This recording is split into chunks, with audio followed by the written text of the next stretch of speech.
In this video, I will show you how to write an entire qualitative thesis. We will use just-in-time adult learning where I will show you exactly what you need to write for each section, and then you will write it immediately. You can pause the video after each explanation, write the section, then press play to move on to the next section. This video should be the only video you need to complete an entire first draft of your thesis. You can grab a full thesis template through the link in the description, which you can use to write the thesis. It provides all of the structured subheadings and sentence starters to help you get started with writing each step for the whole thesis. The other quick thing before we get started is whether this thesis structure is appropriate for you. This thesis structure is appropriate for anyone writing a qualitative thesis at the master's level or above. This structure is not correct for mixed methods or quantitative studies. This structure is a standard thesis structure and is relevant regardless of the degree you're completing or the country you're in. You could be doing psychology or sociology or anthropology or cultural studies or any range of degrees, and you could be in any range of countries. You could be in the United States, the United Kingdom, Canada, or anywhere else in the world. As long as you're doing a qualitative thesis, this structure can be a good foundation. With that said, make sure you do double check your program requirements in case they expect any variations from the standard thesis design. Okay, so grab the thesis template that's linked in the description and let's get started with Chapter 1 and Section 1.1, which covers the background of the study. In this section, we're going to write an introduction that looks something like the one on the screen right now.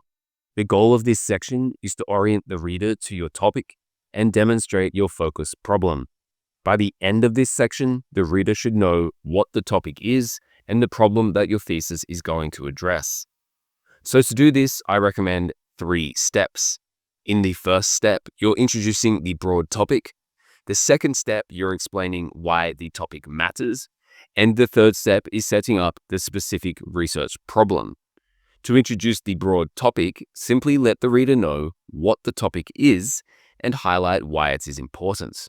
For example, you could write, over the past number of years, interest in your broad topic has grown due to a reason or trend.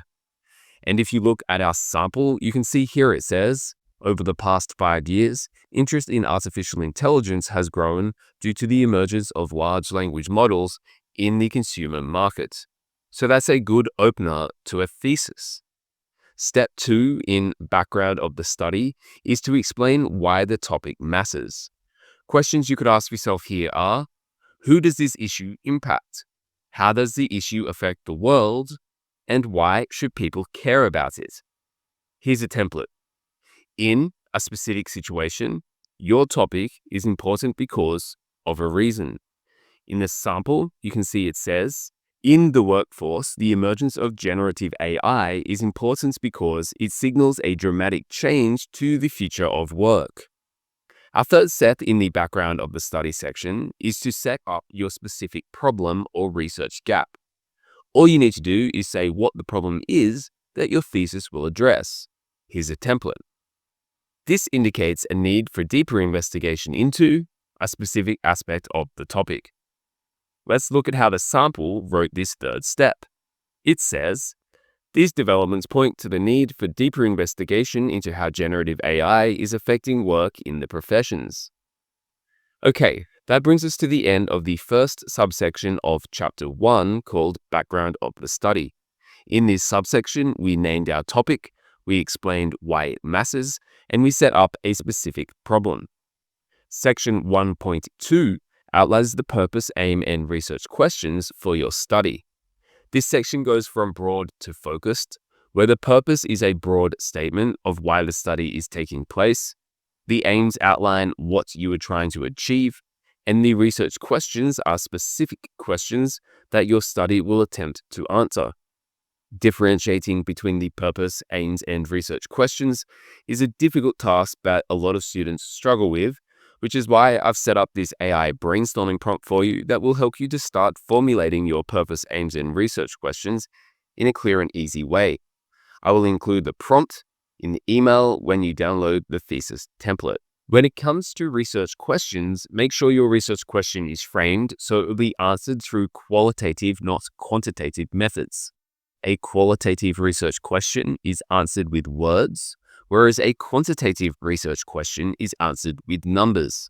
For example, a quantitative research question might ask what percentage of university students report high stress levels during exam periods. The answer to this question will be numerical. In a qualitative study, the question might be, how do university students describe their experiences of managing academic stress? Here, the answer will be explained in words. Make sure your research question is qualitative, not quantitative in nature, so you can answer it through strategies such as conducting interviews, focus groups, or observations, rather than trying to do numerical or statistical studies. Once you've formulated your purpose, aims, and research questions, Section 1.2 is quite simple. It involves stating the purpose, linking the purpose to your aims, and listing the research questions. Starting with stating the purpose, you want to outline why the study is taking place. Here's a template. The purpose of this study is to respond to growing concerns about issue. In our thesis sample, Section 1.2 starts with, the purpose of this study is to respond to growing concerns about generative AI in the workplace.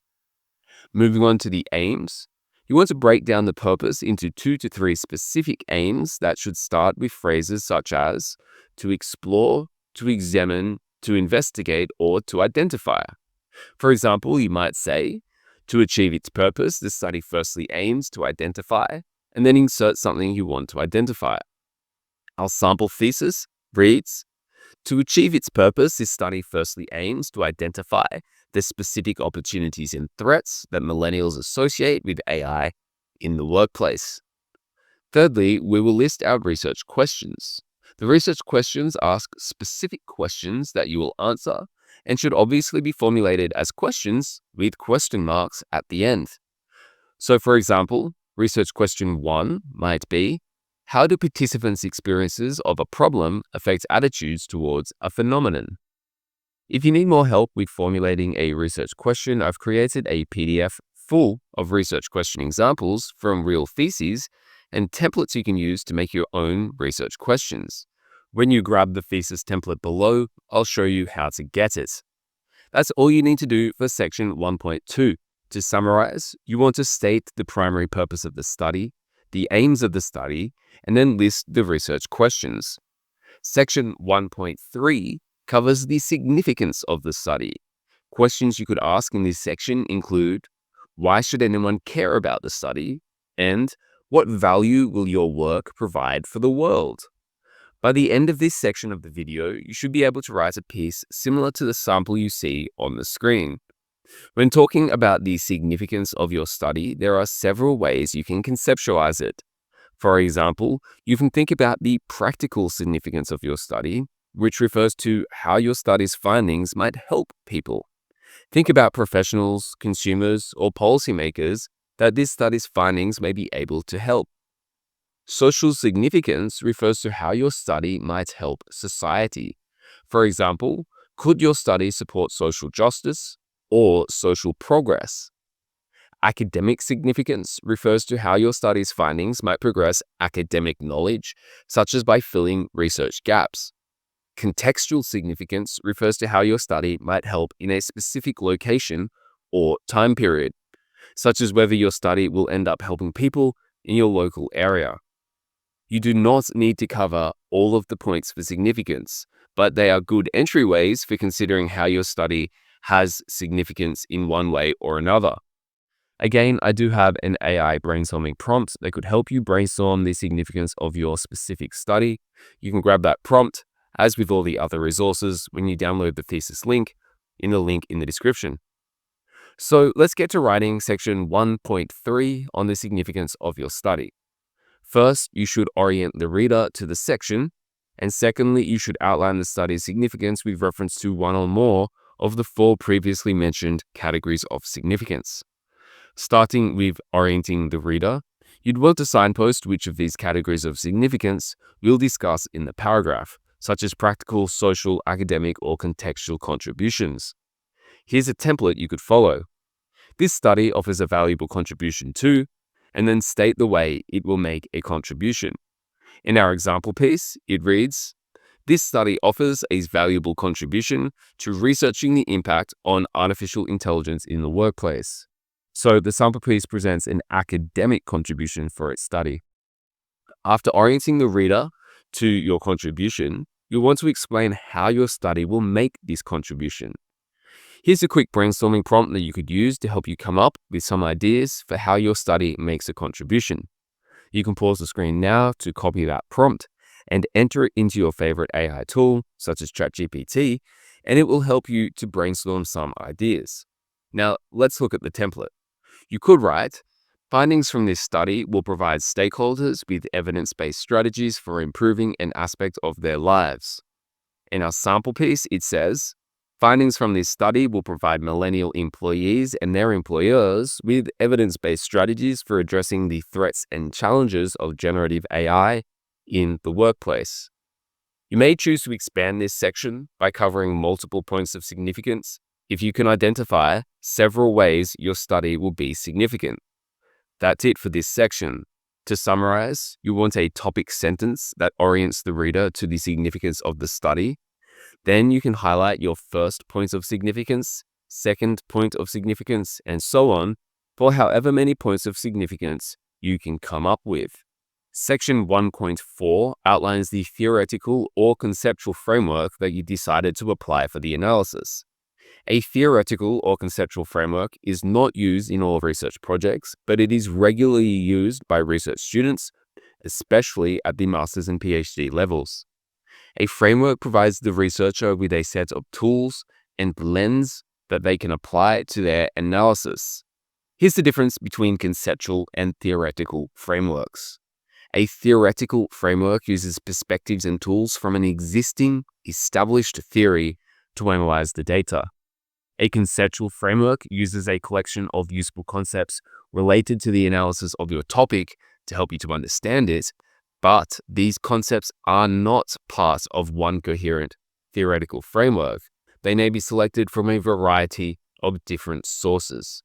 So, a theoretical framework is a structured and pre-made toolkit that you can use for your analysis, whereas a conceptual framework is an eclectic toolkit borrowing from various different academic concepts so long as they are interrelated and mutually reinforcing.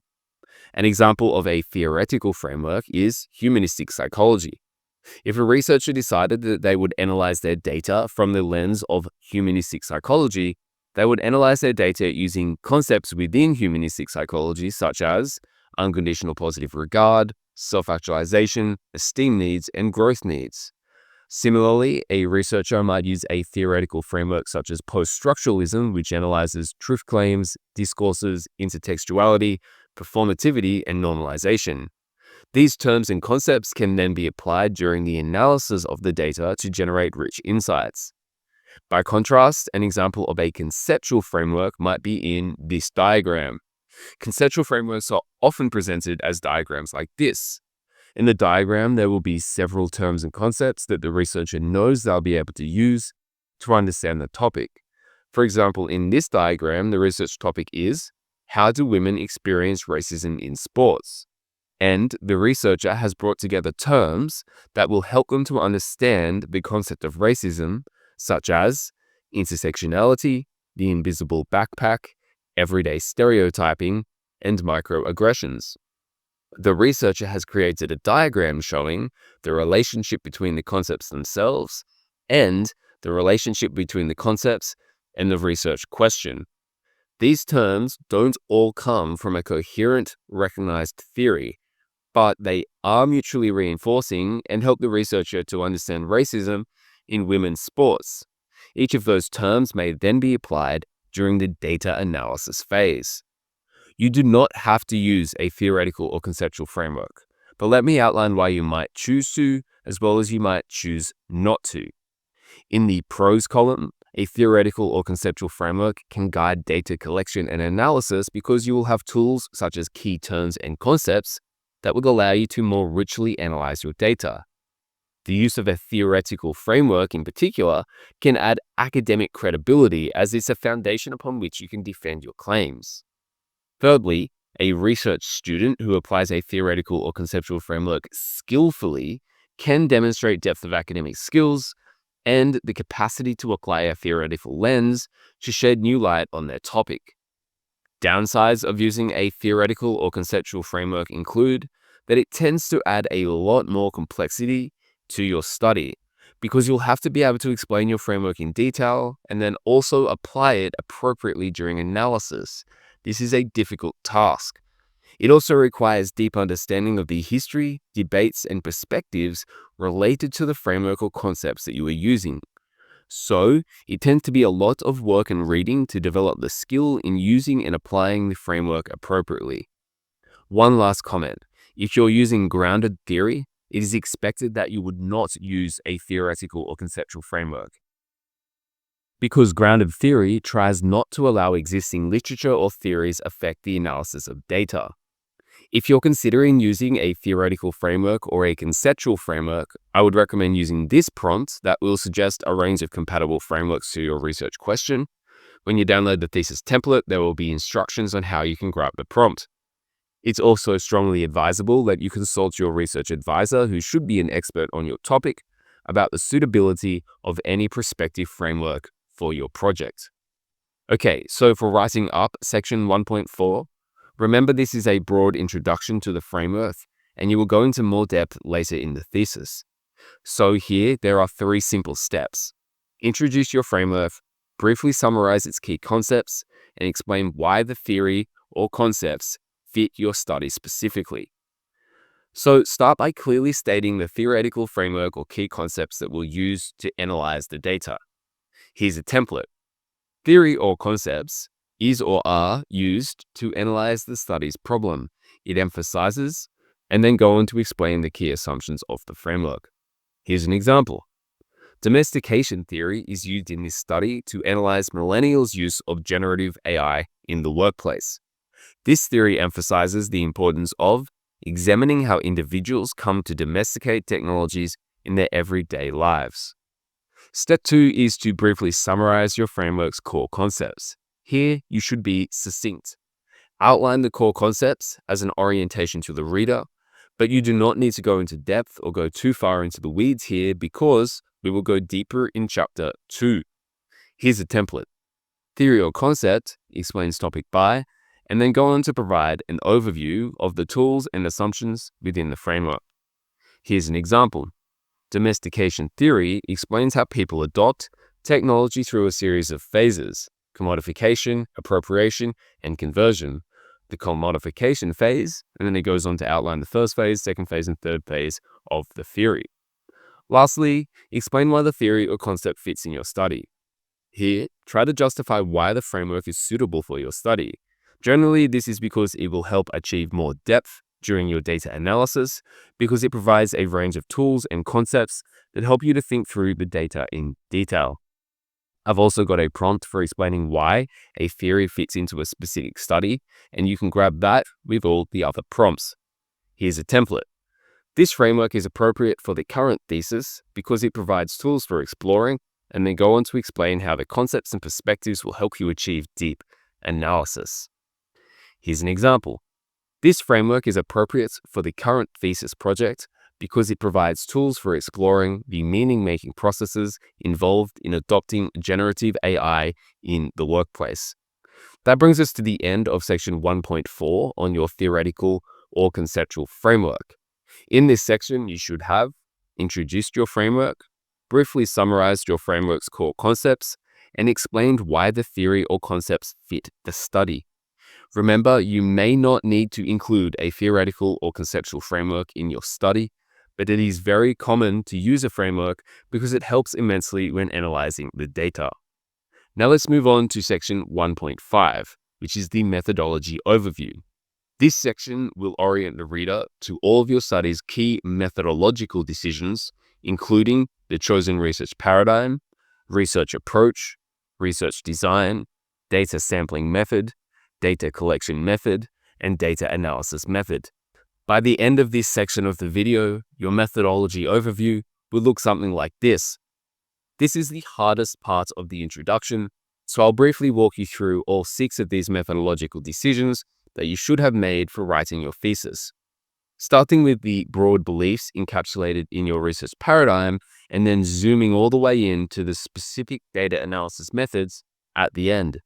Each methodological decision is informed by the previous one, which is why we do it in this specific order. You will briefly outline each of these decisions in this introduction section and explain them in more depth in the methodology chapter. Starting with the paradigm, a research paradigm explains your understanding of how we can come to know reality. This will inform how you go about collecting your data. When looking at research paradigms, our options are positivism, interpretivism, constructivism, and critical theory. We can eliminate positivism because it is only for quantitative studies.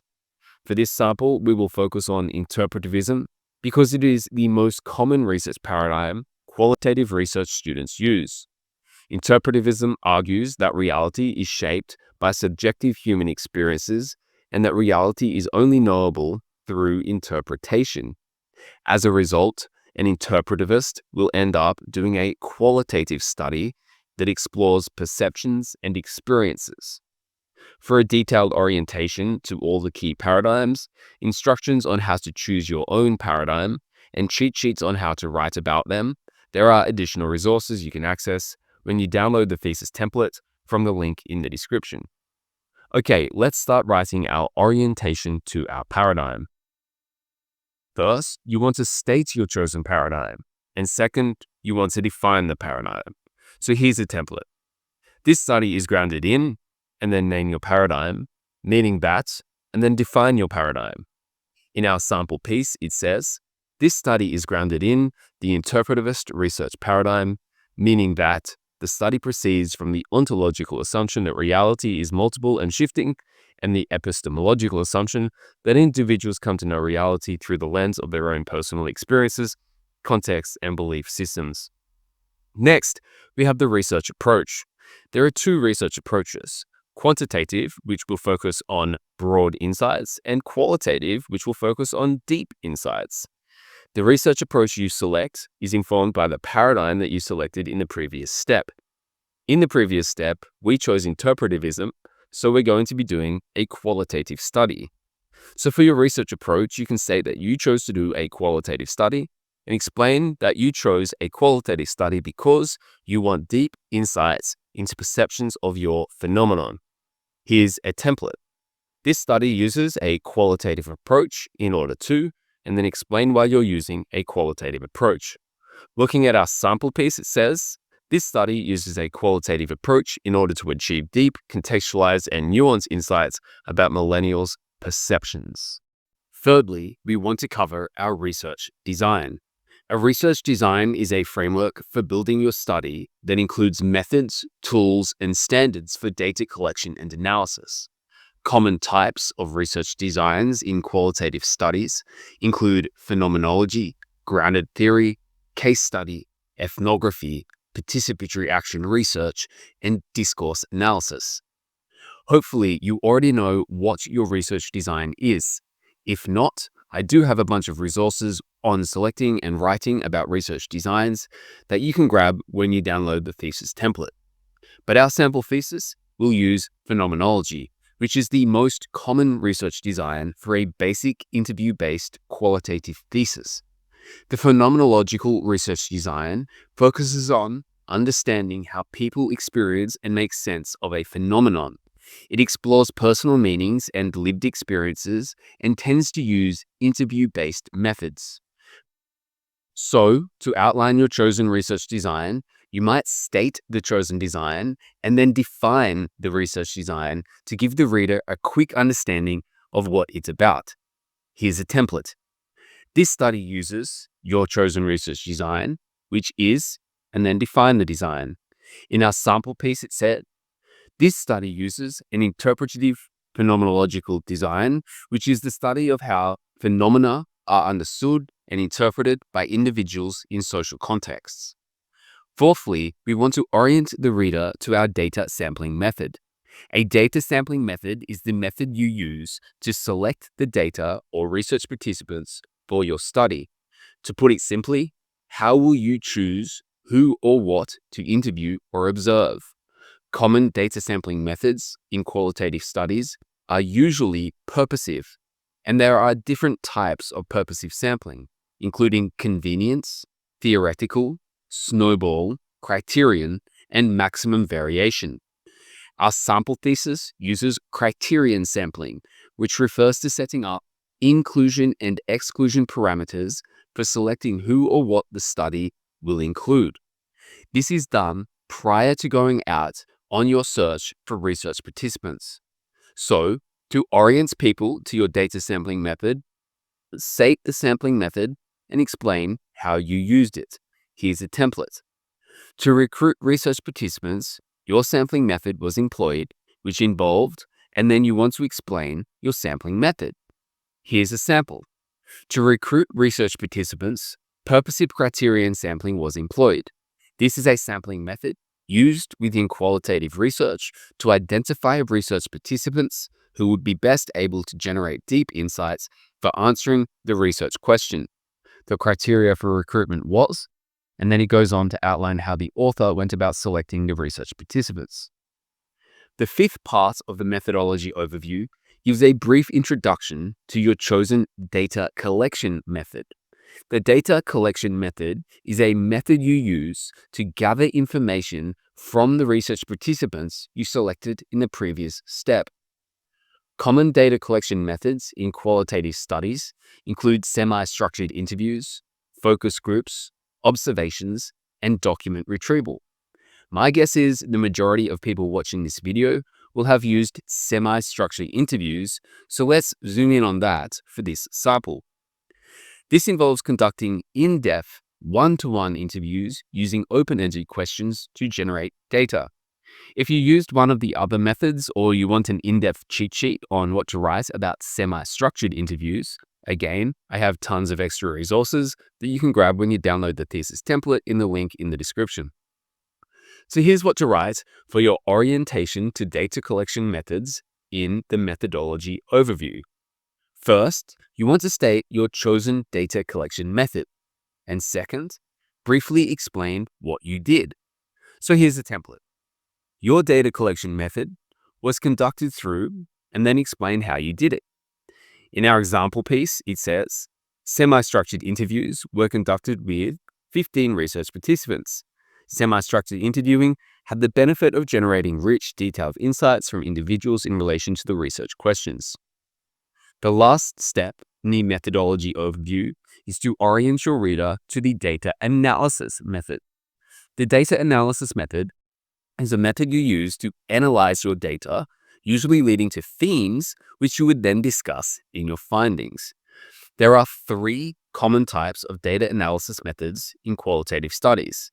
They are reflexive thematic analysis, interpretative phenomenological analysis, and grounded theory coding. Our sample thesis uses interpretative phenomenological analysis because it selected a phenomenological design.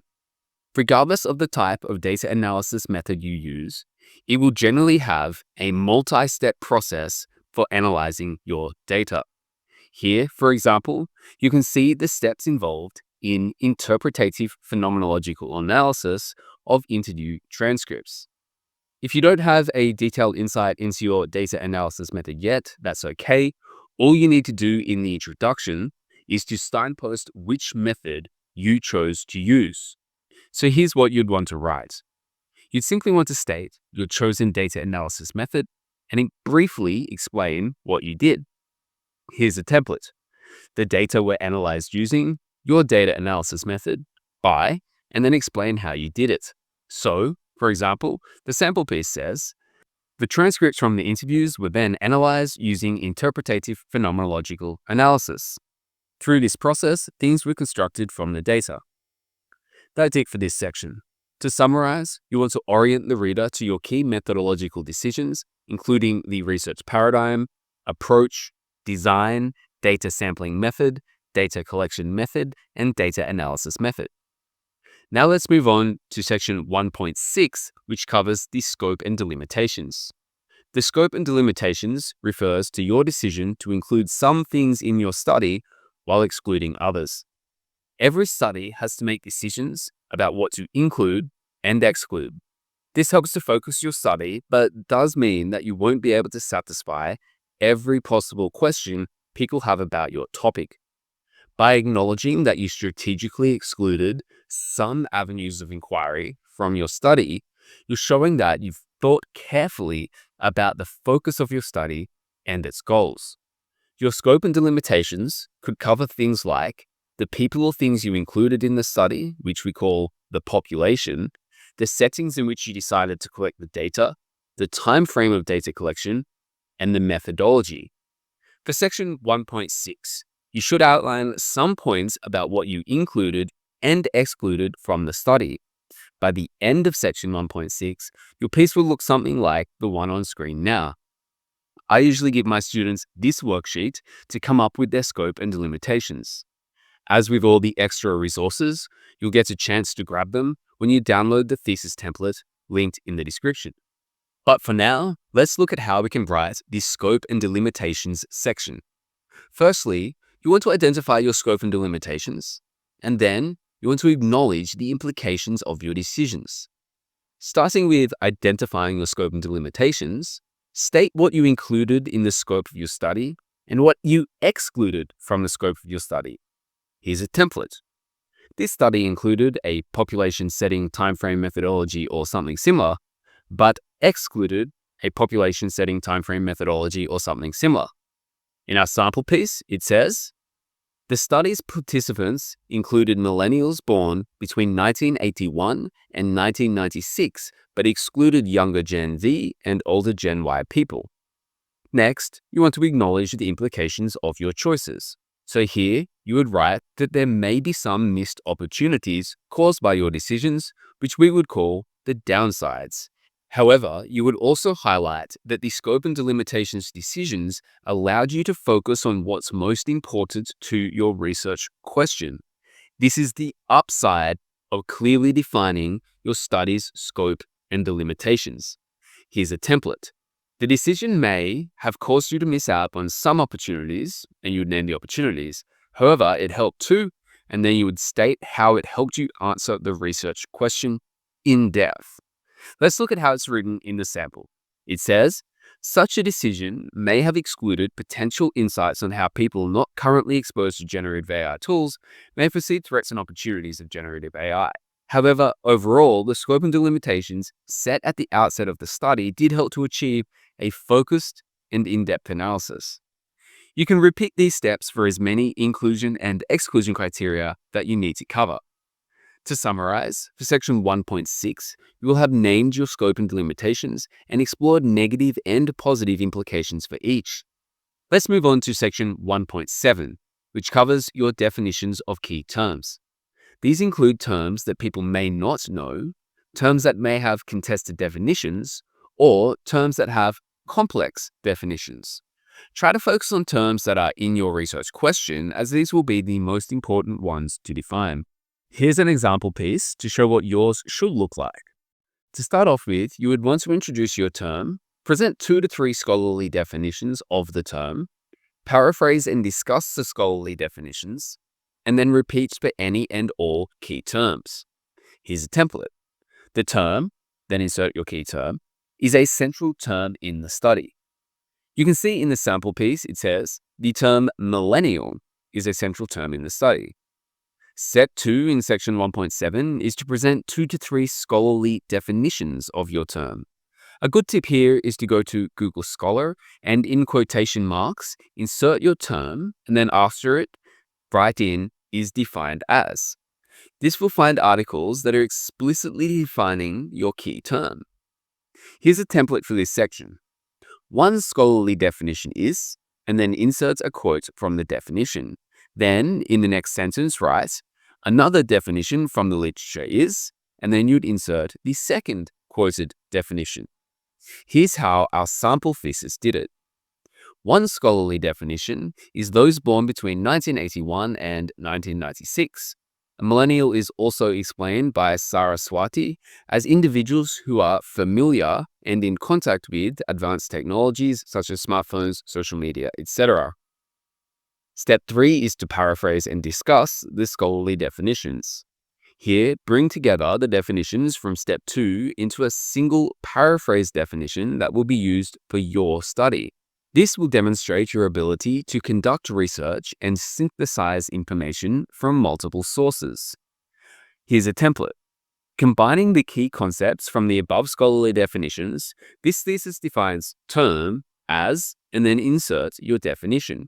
In our sample piece, it says, combining the key concepts from the above scholarly definitions, this thesis defines millennial as firstly an individual born between 1981 and 1996, and secondly, an individual raised in an era of mobile technologies and social media. So to summarize, for section 1.7, you would want to introduce any key terms, present 2 to 3 scholarly definitions for the key terms, and then create a paraphrased outline. And then you would want to repeat that for all the key terms that you want to cover. Lastly, we're going to do section 1.8, which outlines the thesis organization. This section signposts what each chapter of your thesis will discuss. You've already finished chapter 1, so you can start this section with a discussion of chapter 2, where you will signpost what the literature review will discuss. From there, signpost what chapter 3, which is the methodology, will discuss. Then signpost chapter 4, which is your findings and analysis chapter. And finally, chapter 5, which is the discussion and conclusion chapter. Simply briefly note what's covered in each chapter. For example, for chapter 2, you might write, chapter 2 presents, and then insert your explanation. You can see in our sample piece, it says, chapter 2 presents a review of the existing literature on AI in the workplace. It explores key themes such as, and then it lists the key themes that are explored in chapter 2. Similarly, when the sample signposts chapter 3, it says, chapter 3 explores the study's methodological considerations, demonstrating how the study was constructed to effectively answer the research question while upholding research ethics principles. You would want to repeat a brief outline of all chapters in the thesis. Once you've done this, you will have completed the entire introduction chapter of your thesis. If you want to see a full copy of this sample thesis that we've been working through in chapter 1, the information on how to get it will be included when you download the thesis template that's linked in the description. Chapter 2 of your thesis is the literature review chapter. A literature review is a summary and evaluation of the relevant existing research on your topic. In this chapter, you will identify key themes and debates within the existing literature and then identify a gap in current knowledge. The gap refers to the questions that are yet to be answered by the existing literature. Your study will then answer these questions. This justifies your study by showing how your study will add new knowledge about the topic. There will be 2 steps for constructing your literature review. The first step involves the 4 preparation phases where you gather the literature and identify themes.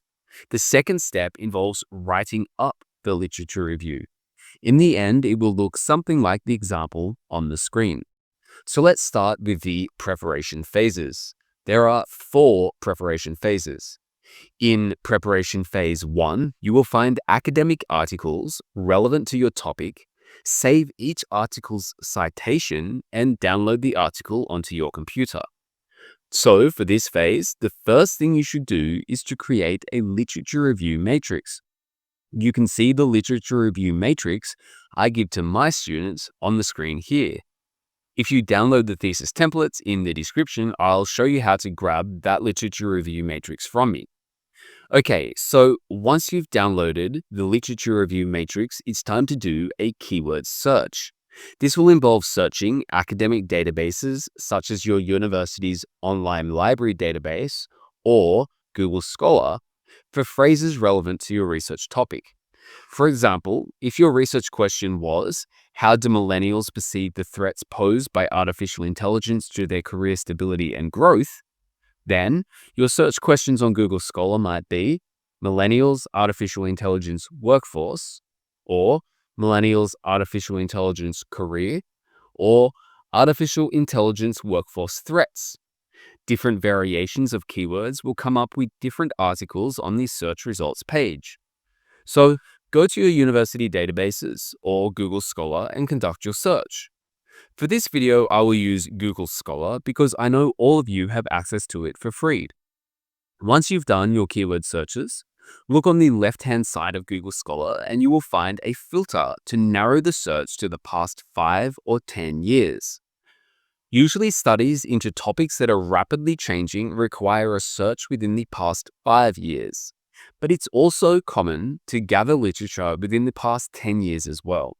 That really depends upon the topic you're studying and the expectations of your university program or thesis advisor. At this point, Google Scholar will present a range of different sources that you could cite that are relevant to your topic. Try to find sources that you have access to, which will be demonstrated by a PDF or HTML link on the right-hand side of Google Scholar. For those sources, you can generate a citation for the article by clicking the Cite button. That citation can then be placed into the literature review matrix, so you always have easy access to the academic citation whenever you need to cite it in your thesis. Next, you would also want to download the article onto your computer. You can click that PDF link I mentioned before to download the article.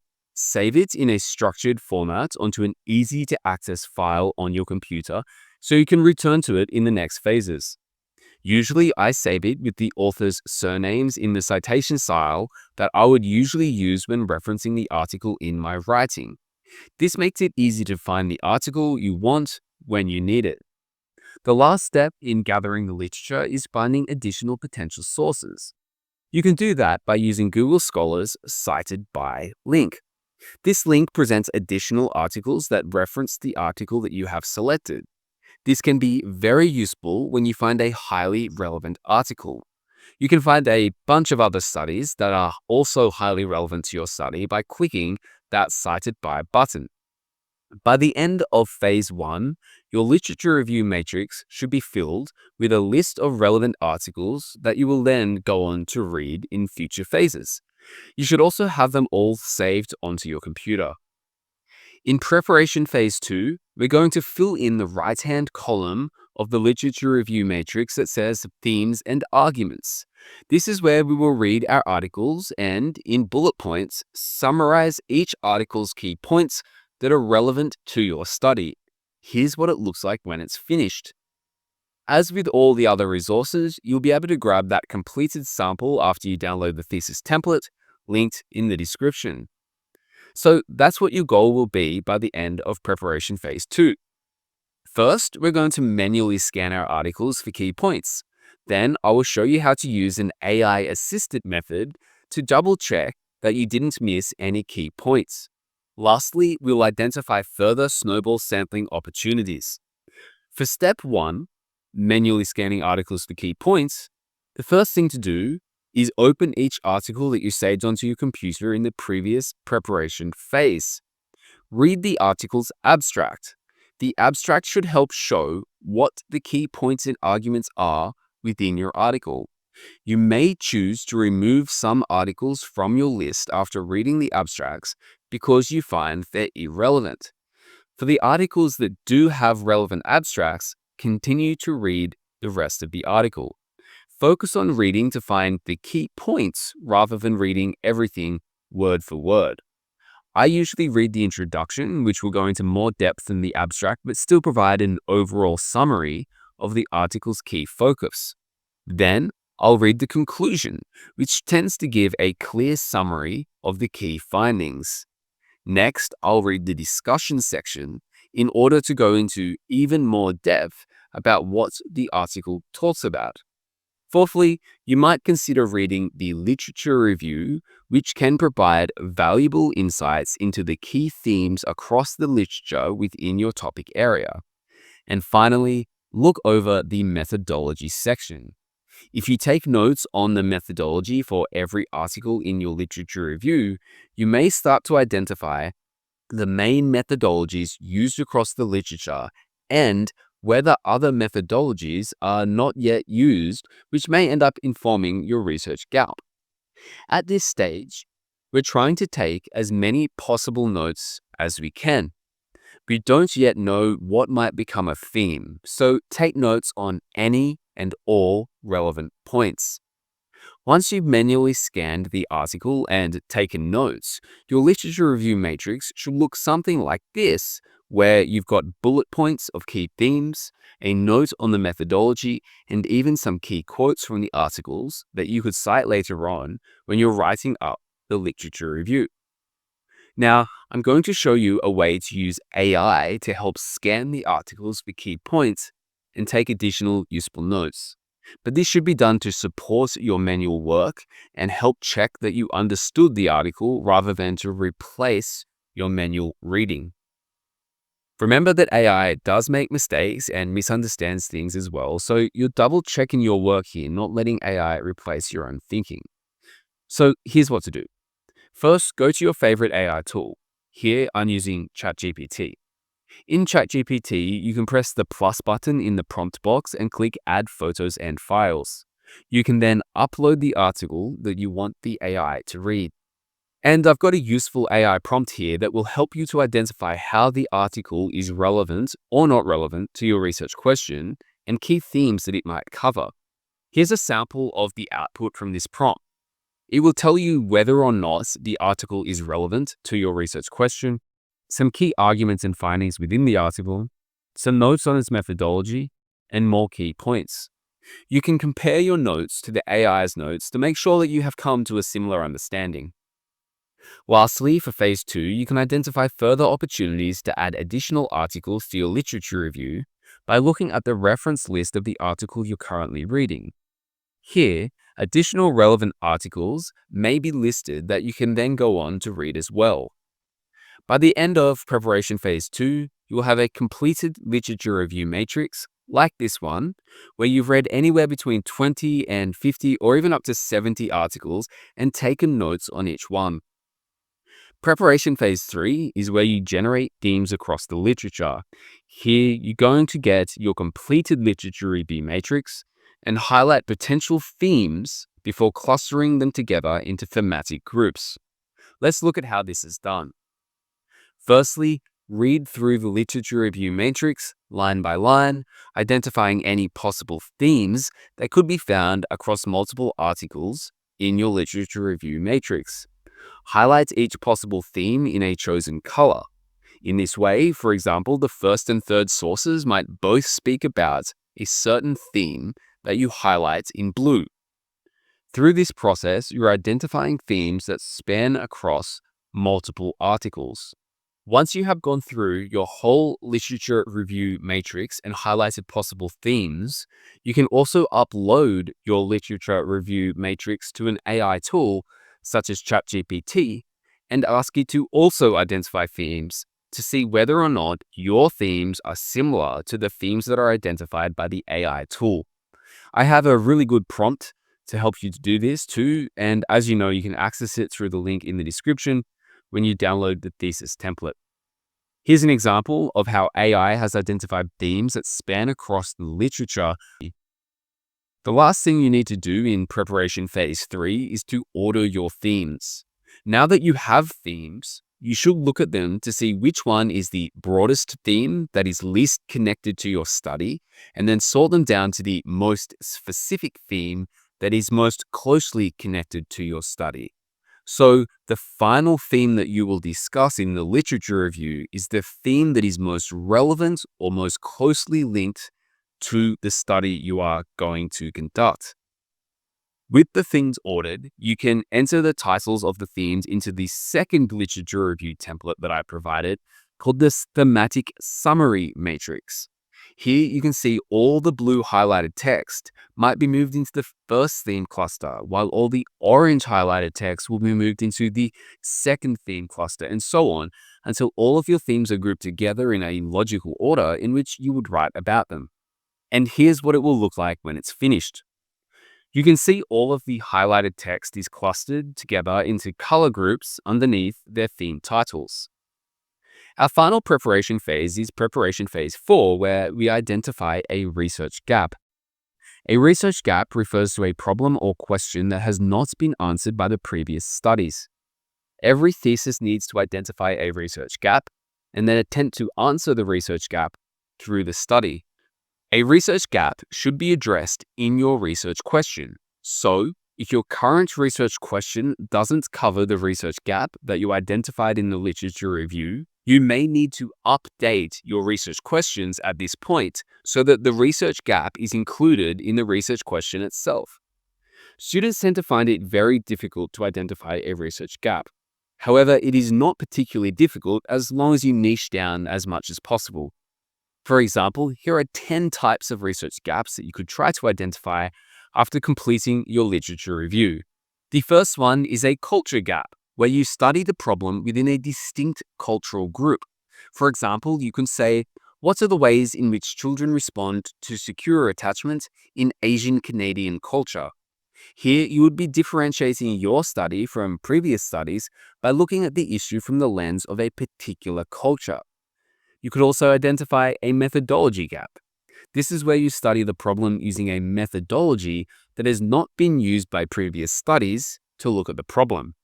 For example, previous studies might have explored how did children in California perceive South American culture. However, no other study may have done it through photo elicitation interviews, which is a specific type of method. The location gap refers to studying how a problem uniquely manifests within your country, region, or even your town. For example, a research question could be, how do accident and emergency nurses in Northeast England make sense of their experience of trauma in the context of recent changes to regional hospital policies? Here, you would be zooming in on a specific location and policies within that location, which will make your study unique. The next type of gap is a timeframe gap, where you study the problem within an under-examined timeframe.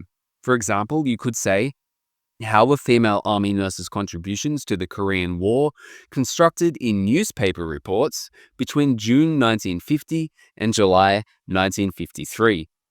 The setting gap refers to exploring a problem within a specific type of setting that hasn't yet been examined. For example, the research question here asks, how do mid-career autism specialists experience burnout when working within daycare settings? Here, the daycare setting focus differentiates the study from other studies. The theoretical gap refers to looking at a topic from a unique theoretical perspective, such as, how can the lens of strain theory shed new light on working-class men's perceptions of crime in the Chicago neighborhoods? The age gap refers to studying the experiences of specific age groups that may not have been the focus of previous studies.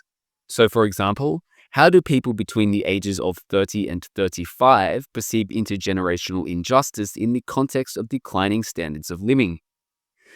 The identity gap refers to exploring a problem from the perspective of a specific identity group that may not have been examined before. For example, what are the personal safety challenges faced by young women living on a campus at UCLA? The technology gap examines a phenomenon as it relates to specific type of communication technologies, such as, how do teenage girls experience gender socialization through Instagram? Here, previous studies might not have looked specifically at Instagram. And lastly, the profession gap refers to previous studies not having explored an issue within a particular profession. So in our example research question, we have, what challenges do women experience during the transition from college to the workplace in the psychology profession? By looking at these 10 types of gaps, you can always find a research gap, no matter what topic you have chosen. And of course, I do have an AI prompt for this as well. You can upload your completed thematic summary matrix to an AI tool such as ChatGPT, and then use the prompt on screen here that you can access when you download the thesis template, and that prompt will help you to identify a research gap. That brings us to the end of our preparation phases for the literature review. The preparation phases require that you have sorted your literature into themes and identified a research gap. And once you've done that, we can write up the literature review. In this second section, you are going to turn your literature review matrix into a clean written literature review chapter, such as the one you can see on the screen here. Now let's start with 2.1, the introduction. By the end of section 2.1, you will have written up an introduction that looks something like the one on the screen here. The introduction has 3 steps. Firstly, you will orient the reader to the chapter. Secondly, you will provide a statement of the purpose of your literature review. And thirdly, you will signpost the chapter sections. Start with a clear orientation that says exactly what the chapter will do. This can be nice and straightforward, such as in this template, which reads, "This chapter reviews the relevant literature in relation to," and then insert your topic. In our sample piece, it reads, "This chapter reviews the relevant literature in relation to AI in the workplace." The second step involves presenting a statement of purpose. The purpose of a literature review could include identifying the existing knowledge on a topic, establishing a research gap for the current study, gaining insights and perspectives from experts in the field, and establishing a knowledge foundation for your study. Keep those in mind because you could write about any one of those when we go to our template, which says, "The purpose of this literature review is to," and then state the purpose. In our sample piece, it reads, "The purpose of the review is to establish a knowledge foundation for this study, inform data analysis, and establish a gap in the existing literature that this study addresses." Our third step in the introduction is to signpost the chapter's subsections. The subsections for our literature review are the literature review procedure, discussion of themes, an exploration of the literature on the theoretical or conceptual framework, if you chose to include one, and critical analysis of your research gap. Here's a template to signpost both subsections. The chapter begins by outlining the literature review procedure, which involves, and then briefly note your procedure. By the way, the literature review procedure that we'll follow will be outlined in the next section, so if you don't know what your procedure is yet, you'll find that out in the next couple of minutes. The template continues, then the chapter examines key themes from the literature review, which were, then list your key themes. And next, the chapter explores the literature gap, which is, and then name your research gap. In our sample piece, the signposting step looks like this. This chapter begins by outlining the literature review procedure, which involves a narrative review in order to identify key themes within the existing knowledge base.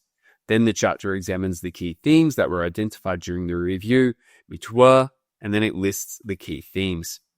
Finally, it says, the chapter then evaluates the identified literature gap that this study addresses, which is, and then it outlines the identified literature gap.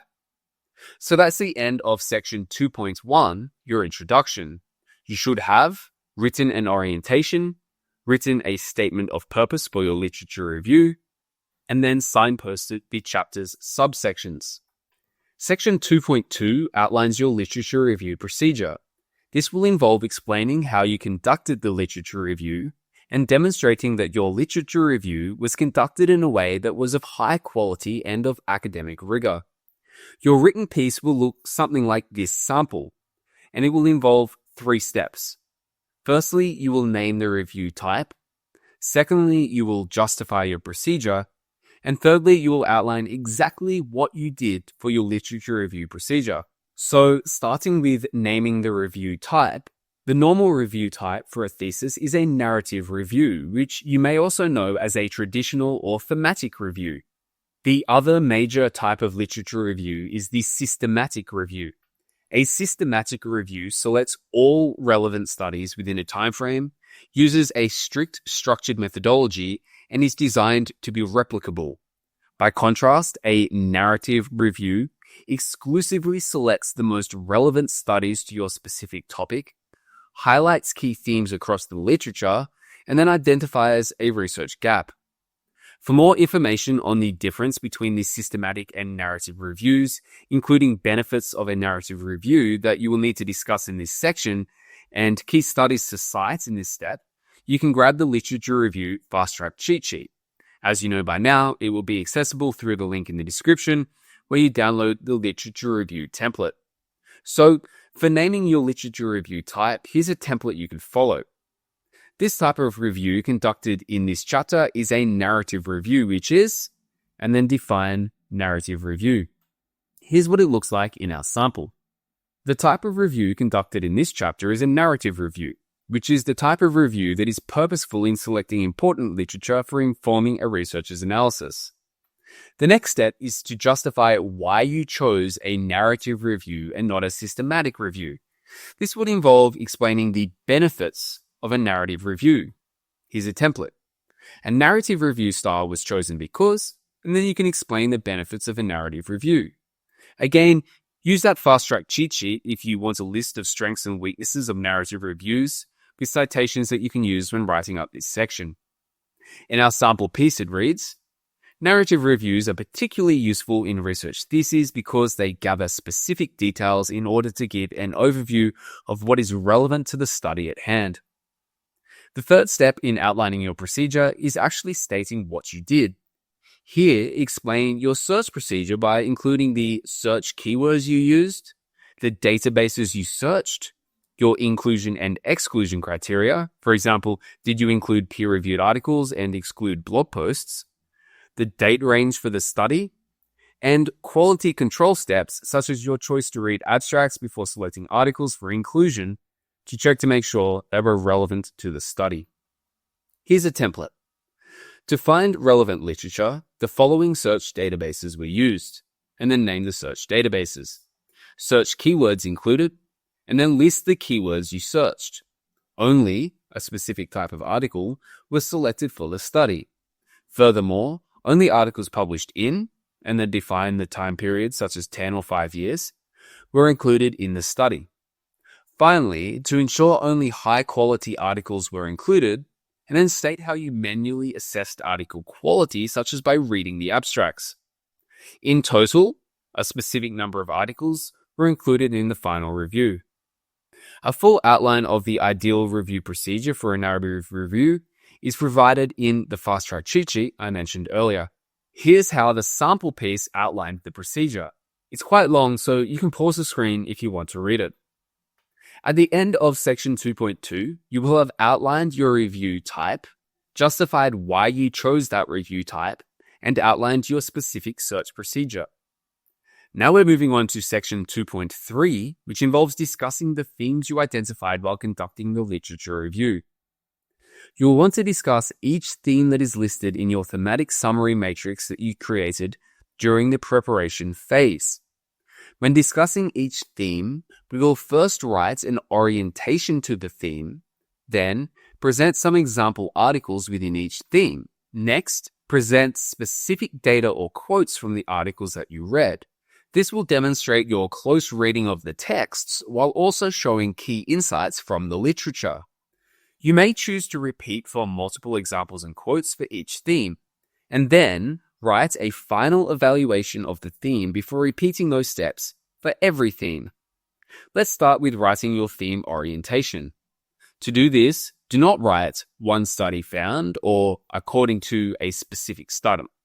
Instead, orient the reader to the overall theme by using language such as several studies identified or numerous authors have highlighted.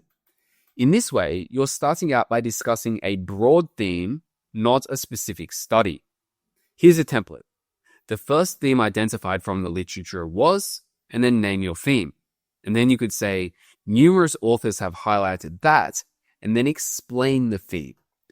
Remember to cite multiple sources at the end of this section to show that there are multiple studies that fit into that exact theme. Here is our example thesis. It says, the first thing identified from the literature was AI and job displacement. Numerous authors have highlighted that overall job losses are expected to occur as a result of emerging AI technologies, and that this will have a negative impact on the emotional lives of people worldwide. As you can see, there are 3 citations listed at the end of that text to show that there are multiple studies that talk about the issue. The next step is to provide examples. This is when we can focus in on a specific study and its findings. Now you can start with phrases such as one study found or according to a specific study. Here's a template. For example, specific study argued that, and then explain what an individual study has argued. The study should be an example of a study whose findings or arguments fit within your current theme. Here's how our sample pieces did it. For example, Fatima, Petty, and Ashraf posed a strong argument that AI's encroachment on the workforce is speeding up over time, and therefore the threat of job displacement is closer than perceived. The next step is to present data or a specific quote from within the article to demonstrate that you have closely read the text. Here's a template. The authors highlight that, insert quote, and then at the end of the quote, insert a citation. Here's an example from our sample thesis. It says, they highlight that there is currently, quote, lack of alarm, denial, absence of preparedness, and no realistic solutions, end of quote, insert citations. It is best to discuss multiple examples for each theme, so repeat the examples and quote steps for as many examples as you feel are required in order to fully flesh out the literature that discusses that theme. As you can see in this screenshot, repeating for multiple studies leads to many paragraphs of discussion per theme. To conclude your discussion of each theme, you need a theme evaluation. Here, the goal is to summarize the theme, analyze any gaps or open questions the studies haven't answered about the theme, and show that the theme is relevant to your research questions. Here's how we could do it. In this template, it says, overall, and then summarize the theme, then carry on with no studies within the theme, and then input a gap or open questions you have about the theme. Lastly, the template says, nevertheless, this theme does offer valuable insights into the study, including, and then discuss how this theme is relevant to your thesis. Here's a completed sample. Overall, the existing literature demonstrates that AI will lead to massive job replacement. While no studies within the theme explore millennials' perceptions of AI in the workplace, this cohort of literature forms a valuable backdrop to the current study, demonstrating a broader landscape of angst within the workplace when it comes to AI at work. Now, you've done one theme, but you need to repeat these steps for every theme. Go to your thematic summary matrix and go through each of the theme clusters. In other words, explore each cluster that is highlighted in the same color and do an entire theme discussion for each cluster, including outlining multiple examples and multiple quotes to show depth of knowledge about each theme. That's the end of the themes section. By the end of this section, you should have an orientation, a discussion of multiple examples, data or quotes from each example, and an evaluation of each theme. You'll also have repeated those steps for all themes in your literature review. To read the full sample literature review, you can grab it from the link in the description. Section 2.4 introduces your reader to your theoretical or conceptual framework. Some research students choose to use a theoretical or conceptual framework, and some choose not to. It often depends upon your chosen research topic. However, it may also be standard within your specific university's program to use a framework, so it's worth checking your program requirements or checking with your research advisor. To give you an idea, I would say 40 to 50% of master's dissertations that I grade have explicit theoretical or conceptual frameworks. It's also worth noting that grounded theory designs should not use a framework. This is because grounded theory tries to approach data without the influence of past theories or influences. There are two main places to situate a theoretical or conceptual framework discussion in a thesis. You may choose to place it as its own standalone chapter before the literature review. In this case, the theoretical or conceptual framework would be chapter 2, and the literature review would be chapter 3. More commonly in a master's thesis, you will find the theoretical or conceptual framework situated within the literature review. That is the format we will use in this video. If your theoretical or conceptual framework discussion goes beyond several thousand words, you may consider moving it to its own chapter. With all of that out of the way, I'll explain the difference between a theoretical and conceptual framework and then show you how to write up this discussion. To start with, the difference between a theoretical and conceptual framework is that a theoretical framework uses perspective and tools from an existing established theory to analyze your data. A conceptual framework uses a collection of useful concepts related to the analysis of your topic. These useful concepts may help you to analyze the topic, but they are not necessarily part of one coherent theory. For example, they may have been picked from various different theories or past studies, and you find them valuable in conceptualizing your topic in your own study. In other words, a theoretical framework is a structured and pre-made toolkit to analyze your data, whereas a conceptual framework is a collection of various concepts that help you understand your topic in greater detail. Examples of theoretical frameworks include Marxism, post-structuralism, attachment theory, self-determination theory, and so on. There are many thousands of different theoretical frameworks depending upon your specific research area. The great benefit of having a theoretical framework in your study is that it does provide an established set of tools that have been proven in past studies to work to add depth to the study. Furthermore, because they are established theories, they're more likely to be accepted by academic peers. However, it's very important that you make sure your theoretical framework is relevant and useful to your study. For example, some theoretical frameworks may not be so useful for qualitative work because they stem from quantitative traditions. Your thesis advisor should be able to help you choose a theoretical framework that is valid for your specific study. Or you can try this prompt that you can grab through the extra resources that will help you to brainstorm potential frameworks to apply to your topic. A conceptual framework, on the other hand, gathers together key concepts related to your topic that help you to describe, discuss, and analyze it. And those concepts can come from a variety of different sources, not just one theory.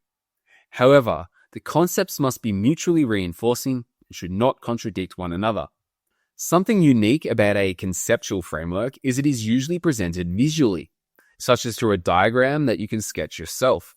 Here's an example. You can see in this sample conceptual framework that there are several key terms related to racism that could help the researcher understand racism in women's sports. All of the terms are mutually reinforcing, meaning they don't contradict one another, so they can all be used alongside one another. Your diagram should also show how the concepts relate to each other. In this diagram, the concepts are presented on a spectrum ranging from structural and institutional factors to interpersonal factors. Furthermore, you should show how the concepts relate to the phenomenon or topic as well. Now let's look at how you can write up your framework discussion. Start by introducing your framework or key concepts. Explain your framework. Explore the benefits of using your framework. Critically examine the framework, including by examining weaknesses or blind spots of the framework. Highlight past studies that have used the framework or concepts to analyze similar topics, and justify your choice of the framework.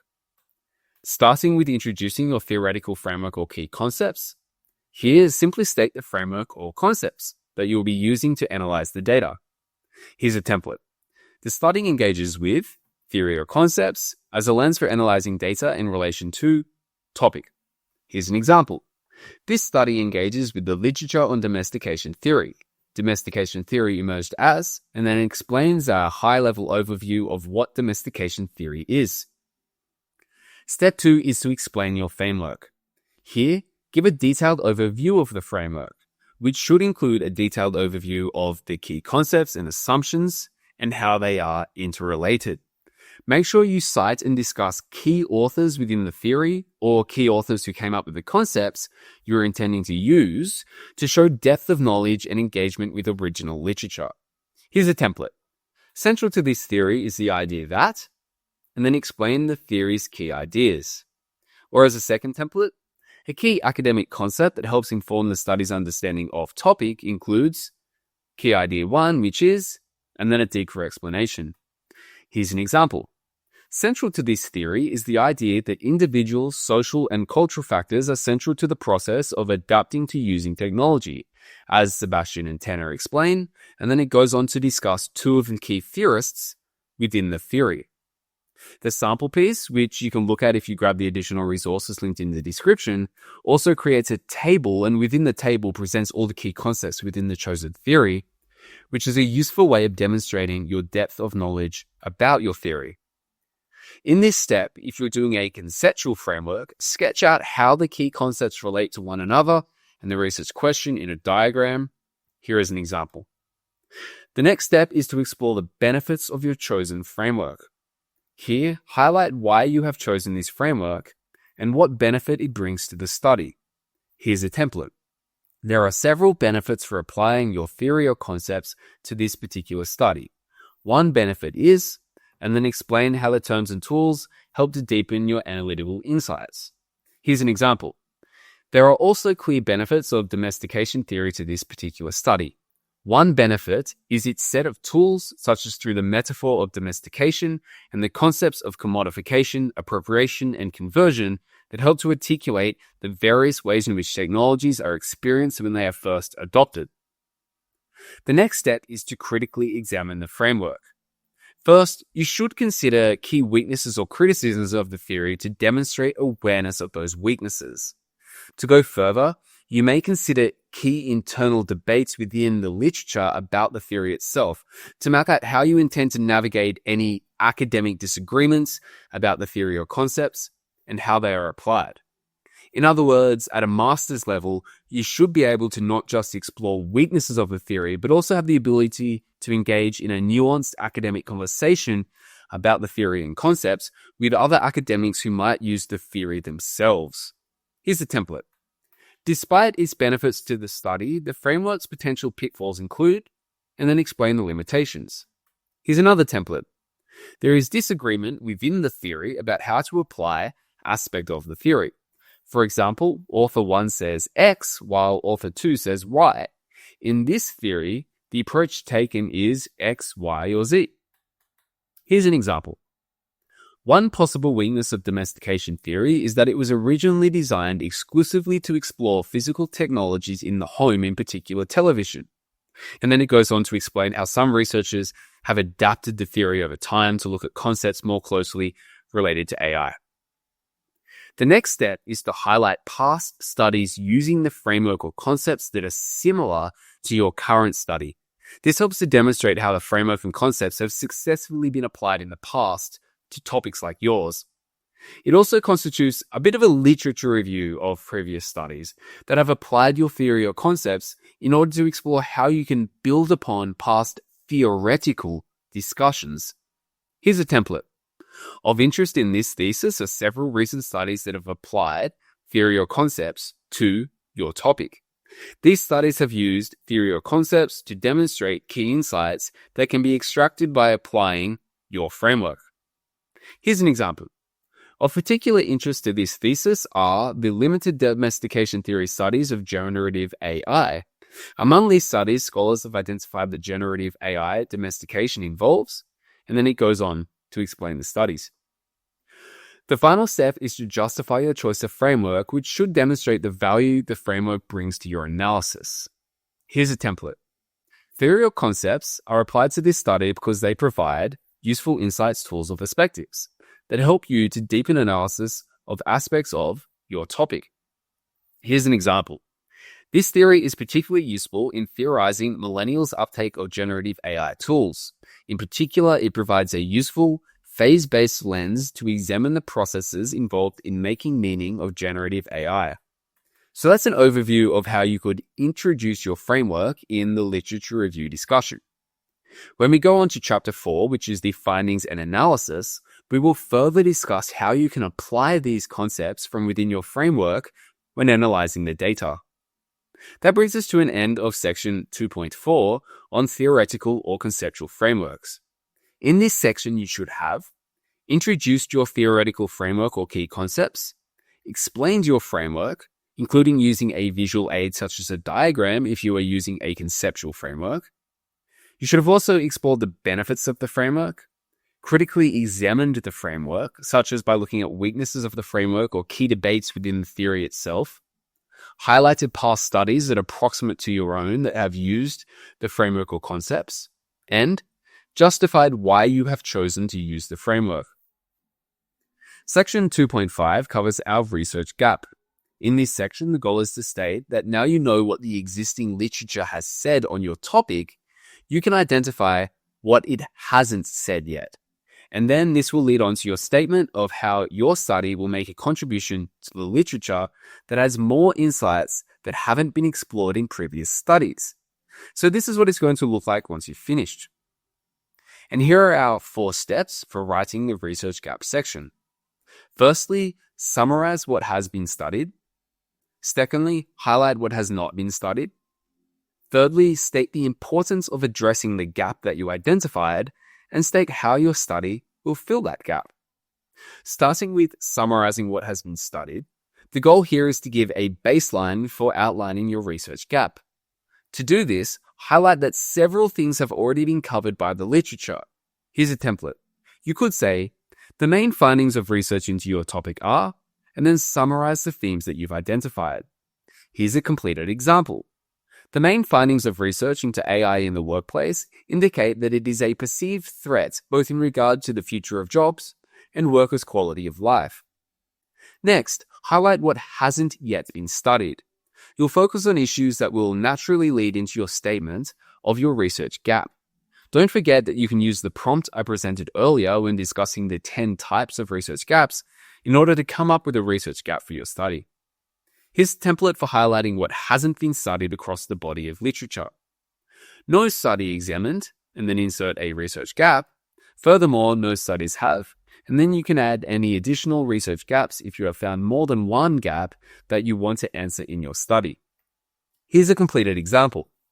Across the body of literature, no study exclusively examined millennials' experiences of generative AI at work. Our third set is to state the importance of addressing the research gap. This is where you will explain why it would be valuable to address this gap within your research. You should already know the value or importance of your study because you wrote about this in the significance section of your introduction.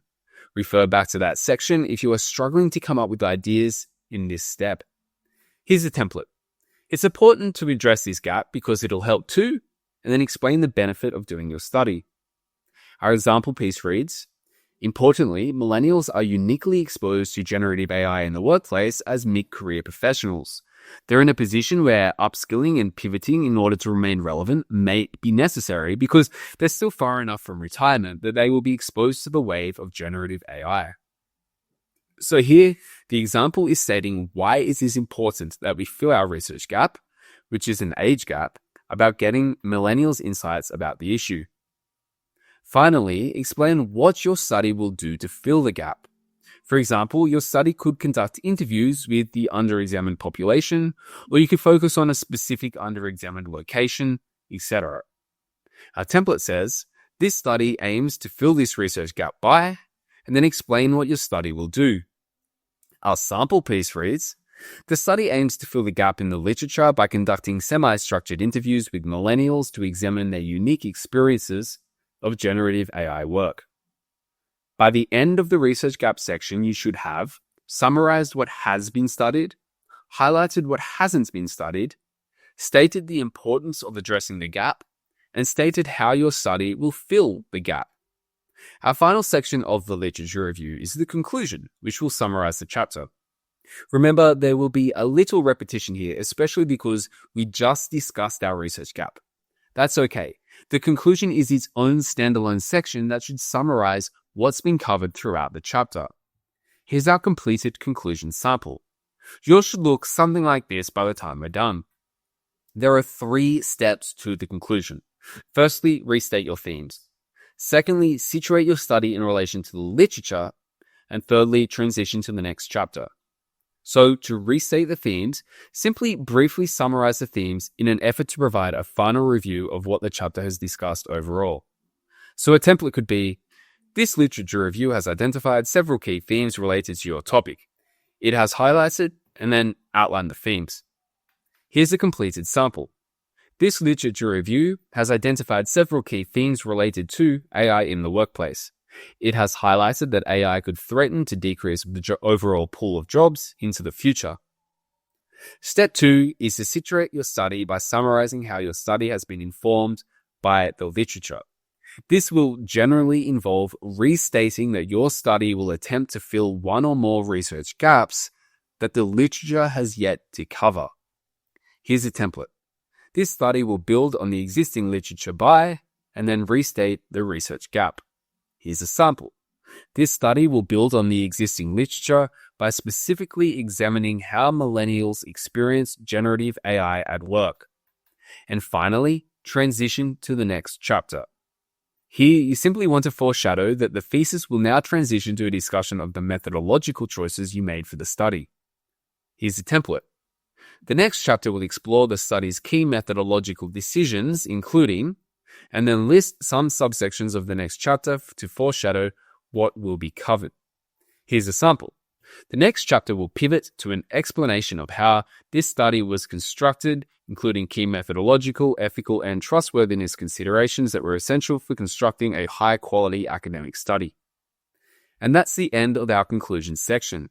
To summarize, you should have restated your key themes, situated your study by highlighting the research gap that you will fill, and then transitioned to the next chapter, which is our methodology. Chapter 3 of the thesis is the methodology chapter. This chapter explains how your research was conducted in accordance with academic standards so that the results are considered to be of sufficient academic quality. To do this, it justifies the choices of methods and shows how they work to rigorously address the research questions that you have posed. Additionally, this chapter is necessary to help readers assess how trustworthy and ethical your study has been. We'll keep working off the sample piece that you can grab in the link in the description. So let's start with the introduction. The introduction outlines the chapter purpose and signposts the chapter structure. When talking about the chapter purpose, you can consider 3 purposes. One is to ensure the study is of high academic quality.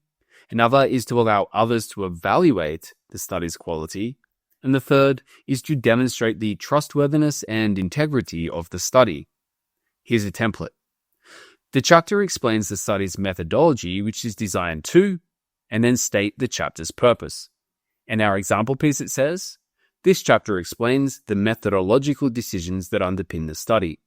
The purpose of this chapter is to transparently present how the study was undertaken in order to demonstrate academic quality, ethics, and trustworthiness. The second part of the introduction is to signpost the chapter structure. Using a typical signposting structure such as, first the chapter will, second the chapter will, and third the chapter will. Here's a template. The chapter begins by, and then insert the first section. It then explores the second section, then the third section, and so on. There are 14 subsections in the methodology, so often you can bunch them together as with our example piece, which reads, the subsections in this chapter are structured to explain the higher order decisions, including the study's paradigm, approach, and design, and how they filter down to inform the practical tasks of data sampling, collection, and analysis. Next, the chapter explores the study's ethical considerations and how research participants were protected from potential harm. Finally, the trustworthiness and reflexivity considerations are presented. That brings us to the end of section 3.1, the introduction. In this section, you should have outlined the chapter's purpose and signposted the chapter's structure. Now we'll move on to section 3.2, which is the purpose, aimed, and research questions. You'll recognize this section because you have already written a section very similar to this one in the introduction. It's okay that section 3.2 overlaps significantly with section 1.2. This is a natural place to reintroduce your study's purpose, aims, and research questions because the whole rest of the methodology chapter is designed to help address the research questions. For a quick recap, the purpose of your study refers to a broad statement of why the study is taking place. The study's aims will be statements of what you are trying to achieve, and the research questions are specific questions that your study will answer. Remember, you do have that brainstorming prompt that you can use to come up with the purpose, aims, and questions. If you've already written section 1.2, you can go back to that and make sure the purpose, aims, and research questions you're about to write are consistent with what you wrote in chapter 1. So here's what to write. Firstly, you want to write the study's purpose, aims, and research questions. And then secondly, you will link the research questions to the research design discussion that's coming up. So starting with stating the purpose, aims, and research questions, this is exactly the same as section 1.2, where you directly state the purpose of your study, Follow up with a statement of the study's aims, that could be anywhere between 1 and 4 aims, and then close by listing out your research questions, which are usually between 1 and 3 questions. Here's a template. The purpose of this study is, and then insert the purpose. Specifically, the aims of the thesis are, and then you may list as many aims as you have. And then lastly, to achieve these aims, the following research questions are pursued, and then list your research questions. Often, the research questions are listed in bullet points. Here's a sample piece. You can pause the screen and read that if you like. You should be familiar with how to do this already because, as I said, you've already done this exact style in section 1.2. The second part of section 3.2 is to link the research questions to the upcoming research design. Here, you need to explain that your research questions shape the methodological choices that are coming up in the chapter. So, for example, your research questions should be formulated in a qualitative way where they aim to understand perceptions, meanings, and understandings. And that's going to inform the fact that you're going to be doing qualitative methods that you will discuss throughout this chapter. Here's the template. This study employed qualitative methods because they are well equipped to explore, and then paraphrase the research aims and questions to finish that sentence. In our example piece, it reads, the remainder of this methodology chapter demonstrates how interpretive, qualitative methodology and related methods were chosen specifically to answer the above research questions about millennials' experiences and meanings. That brings us to the end of section 3.2, the purpose, aims, and research questions. In this section, you should have stated the study's purpose, aims, and research questions, and linked the research questions to the upcoming methodological decisions. Sections 3.3 through to 3.9 all explain the various methodological decisions that you made. As we discussed in the introduction, these include the paradigm, research approach, research design, research setting, research sampling methods, data collection methods, and data analysis methods. And remember, we start broad with the paradigm, and each subsequent decision is informed by the previous decisions, which is why we do it in this exact order. If you don't yet know your paradigm, approach, design, sampling method, data collection method, or data analysis method, you can use one of my fast-track thesis roadmaps that have all these decisions mapped out for you in advance. And as you know by now, you can grab them through the additional resources you can find when you download the thesis template via the link in the description. Okay, let's look at how to write sections 3.3 to 3.9. We're going to go into more depth on each of these decisions in this chapter than we did in chapter 1. We'll start at 3.3, which explains your chosen paradigm. A research paradigm is a worldview that shapes your assumptions about your research. Research paradigms are composed of an ontology, which explains the paradigm's beliefs about reality, and an epistemology, which explains the paradigm's beliefs about knowledge, or, in other words, how can we come to know reality? There are 4 common research paradigms. These are positivism, interpretivism, constructivism, and critical theory. Note that there are more paradigms than this, but these 4 make up the vast majority of paradigms that students will follow. The first paradigm is positivism. Your thesis will not be positivist, as positivism is used for quantitative studies, but all qualitative studies are to some extent a reaction to positivism, so you need to understand what positivism is. So to understand positivism, the first thing you need to know is that it is the historically dominant paradigm, which means it has been used in the vast majority of studies in academic contexts.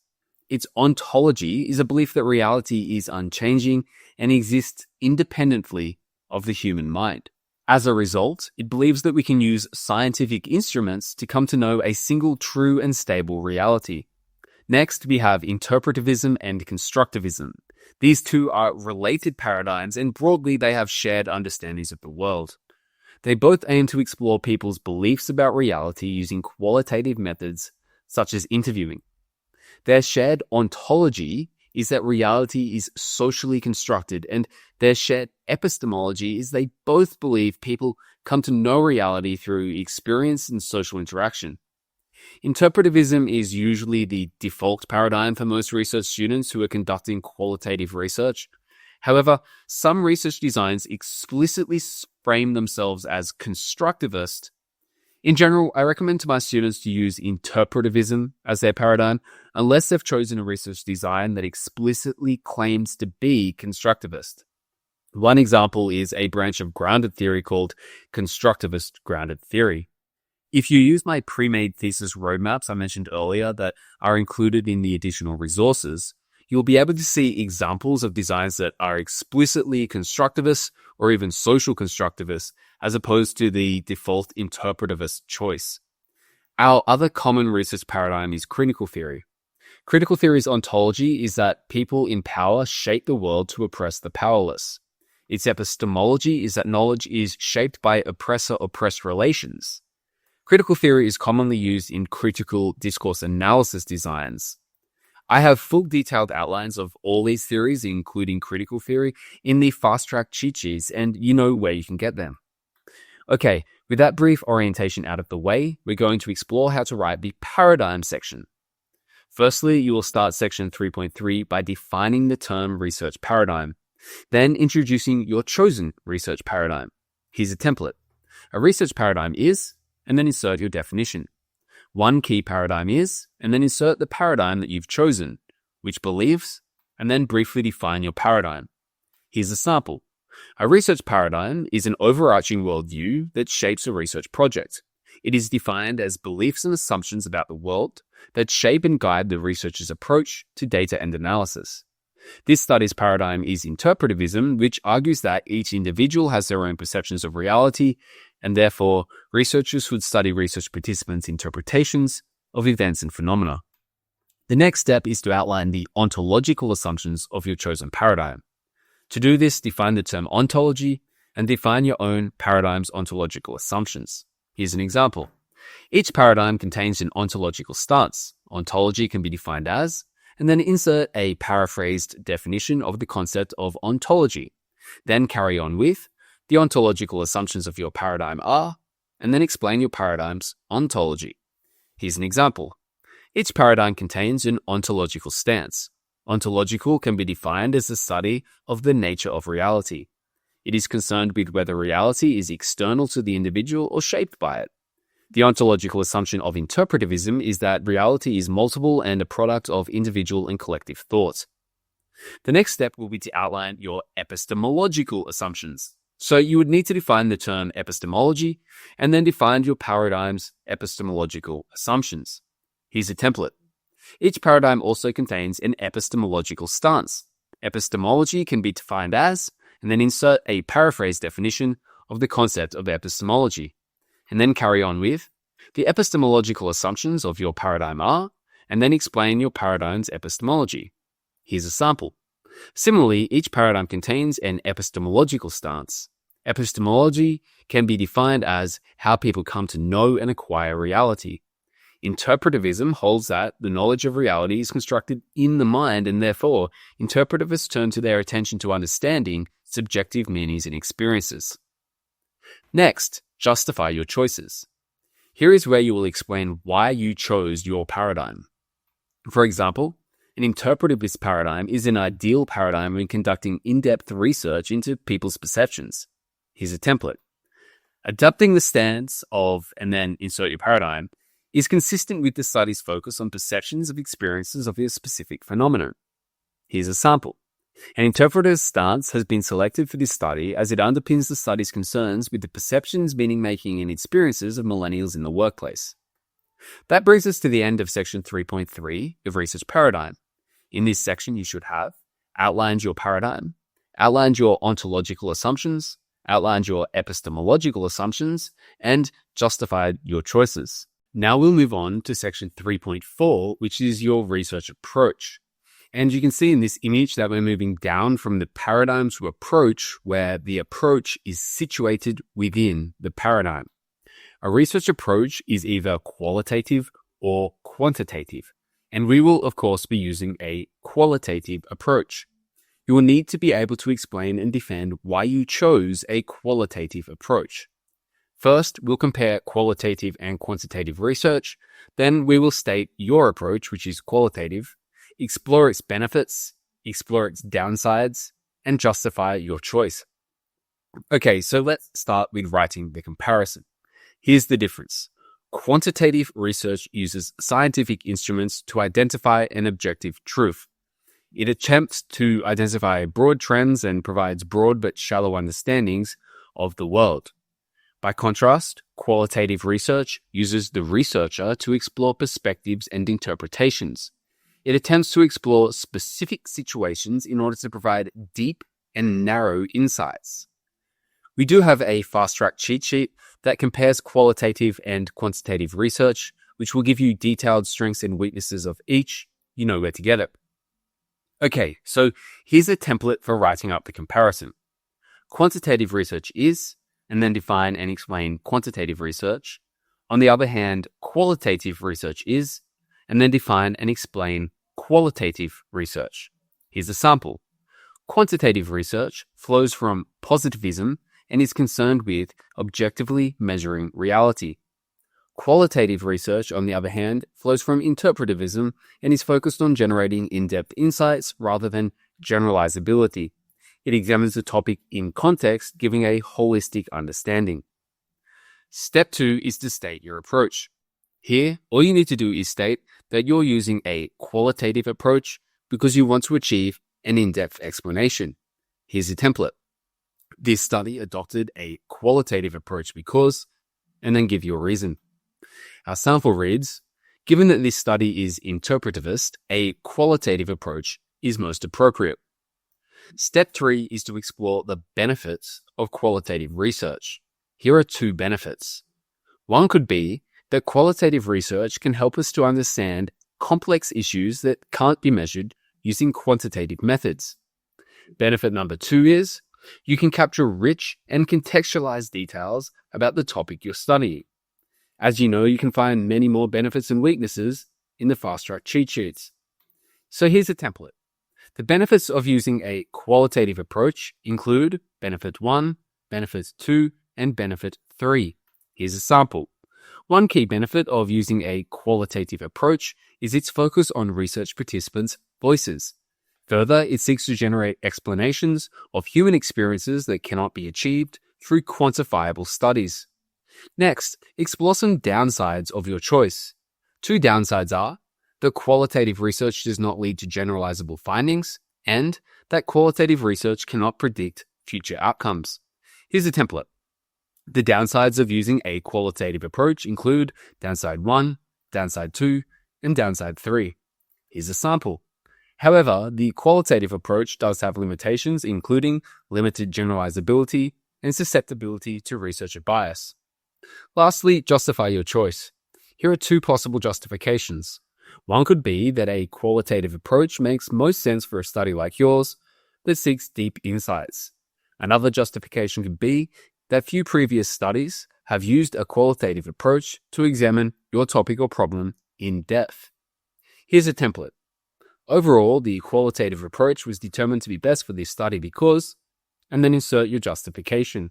Here's an example. On balance, the most effective approach for addressing how millennials experience and make meaning of AI in the workplace was determined to be the qualitative approach. It was determined to be highly suitable for a study concerned with experiences and perceptions and will be best for answering the research question directly. That brings us to the end of section 3.4 on the research approach. In this section, you should have compared qualitative and quantitative research, stated that your approach is qualitative, explored the benefits of a qualitative approach, explored the downsides of a qualitative approach, and justified your choice. Section 3.5 explains your study's research design. A research design is an overall plan for how a study will be conducted and is the most influential factor in shaping how you will proceed with your study. Your research design is nested underneath the approach and paradigm, so it needs to be consistent with both a qualitative approach and the research paradigm which you selected. There are 6 common research designs in qualitative research, including phenomenology, grounded theory, case study, ethnography, participatory action research, and discourse analysis. All of these are explained in depth in my fast-track cheat sheets, but here I'll go into a little bit of detail about each one so you have a general overview of the common research designs. First is phenomenology. Phenomenology explains a phenomenon by exploring how individuals experience it and make meaning of it. Phenomenology is versatile and can be used for most qualitative methods, including interviews and observations. Phenomenology is the most common design used by undergraduate students who use semi-structured interviews in a research project. The strengths of phenomenology include that it centers participants' voices, provides deep insights, and is useful for examining complex issues. However, it does have weaknesses.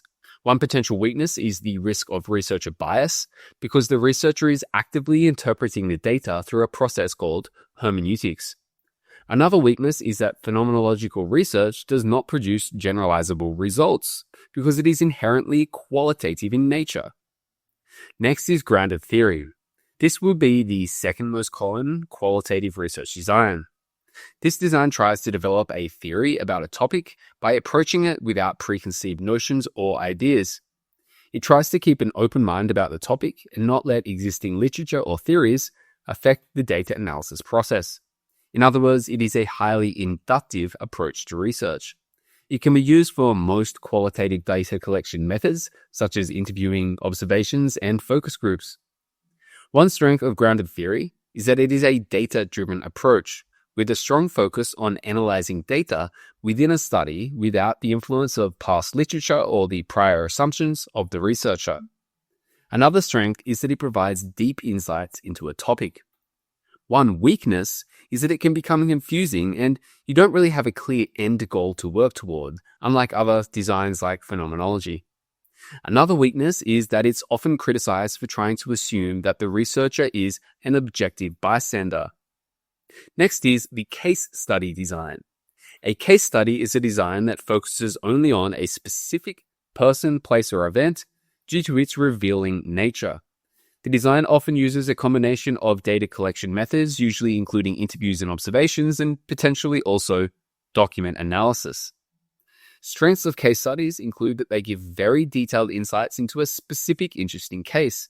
They tend to also give strong insights into real-life situations. However, with very few research participants, the results of case studies are not generalizable.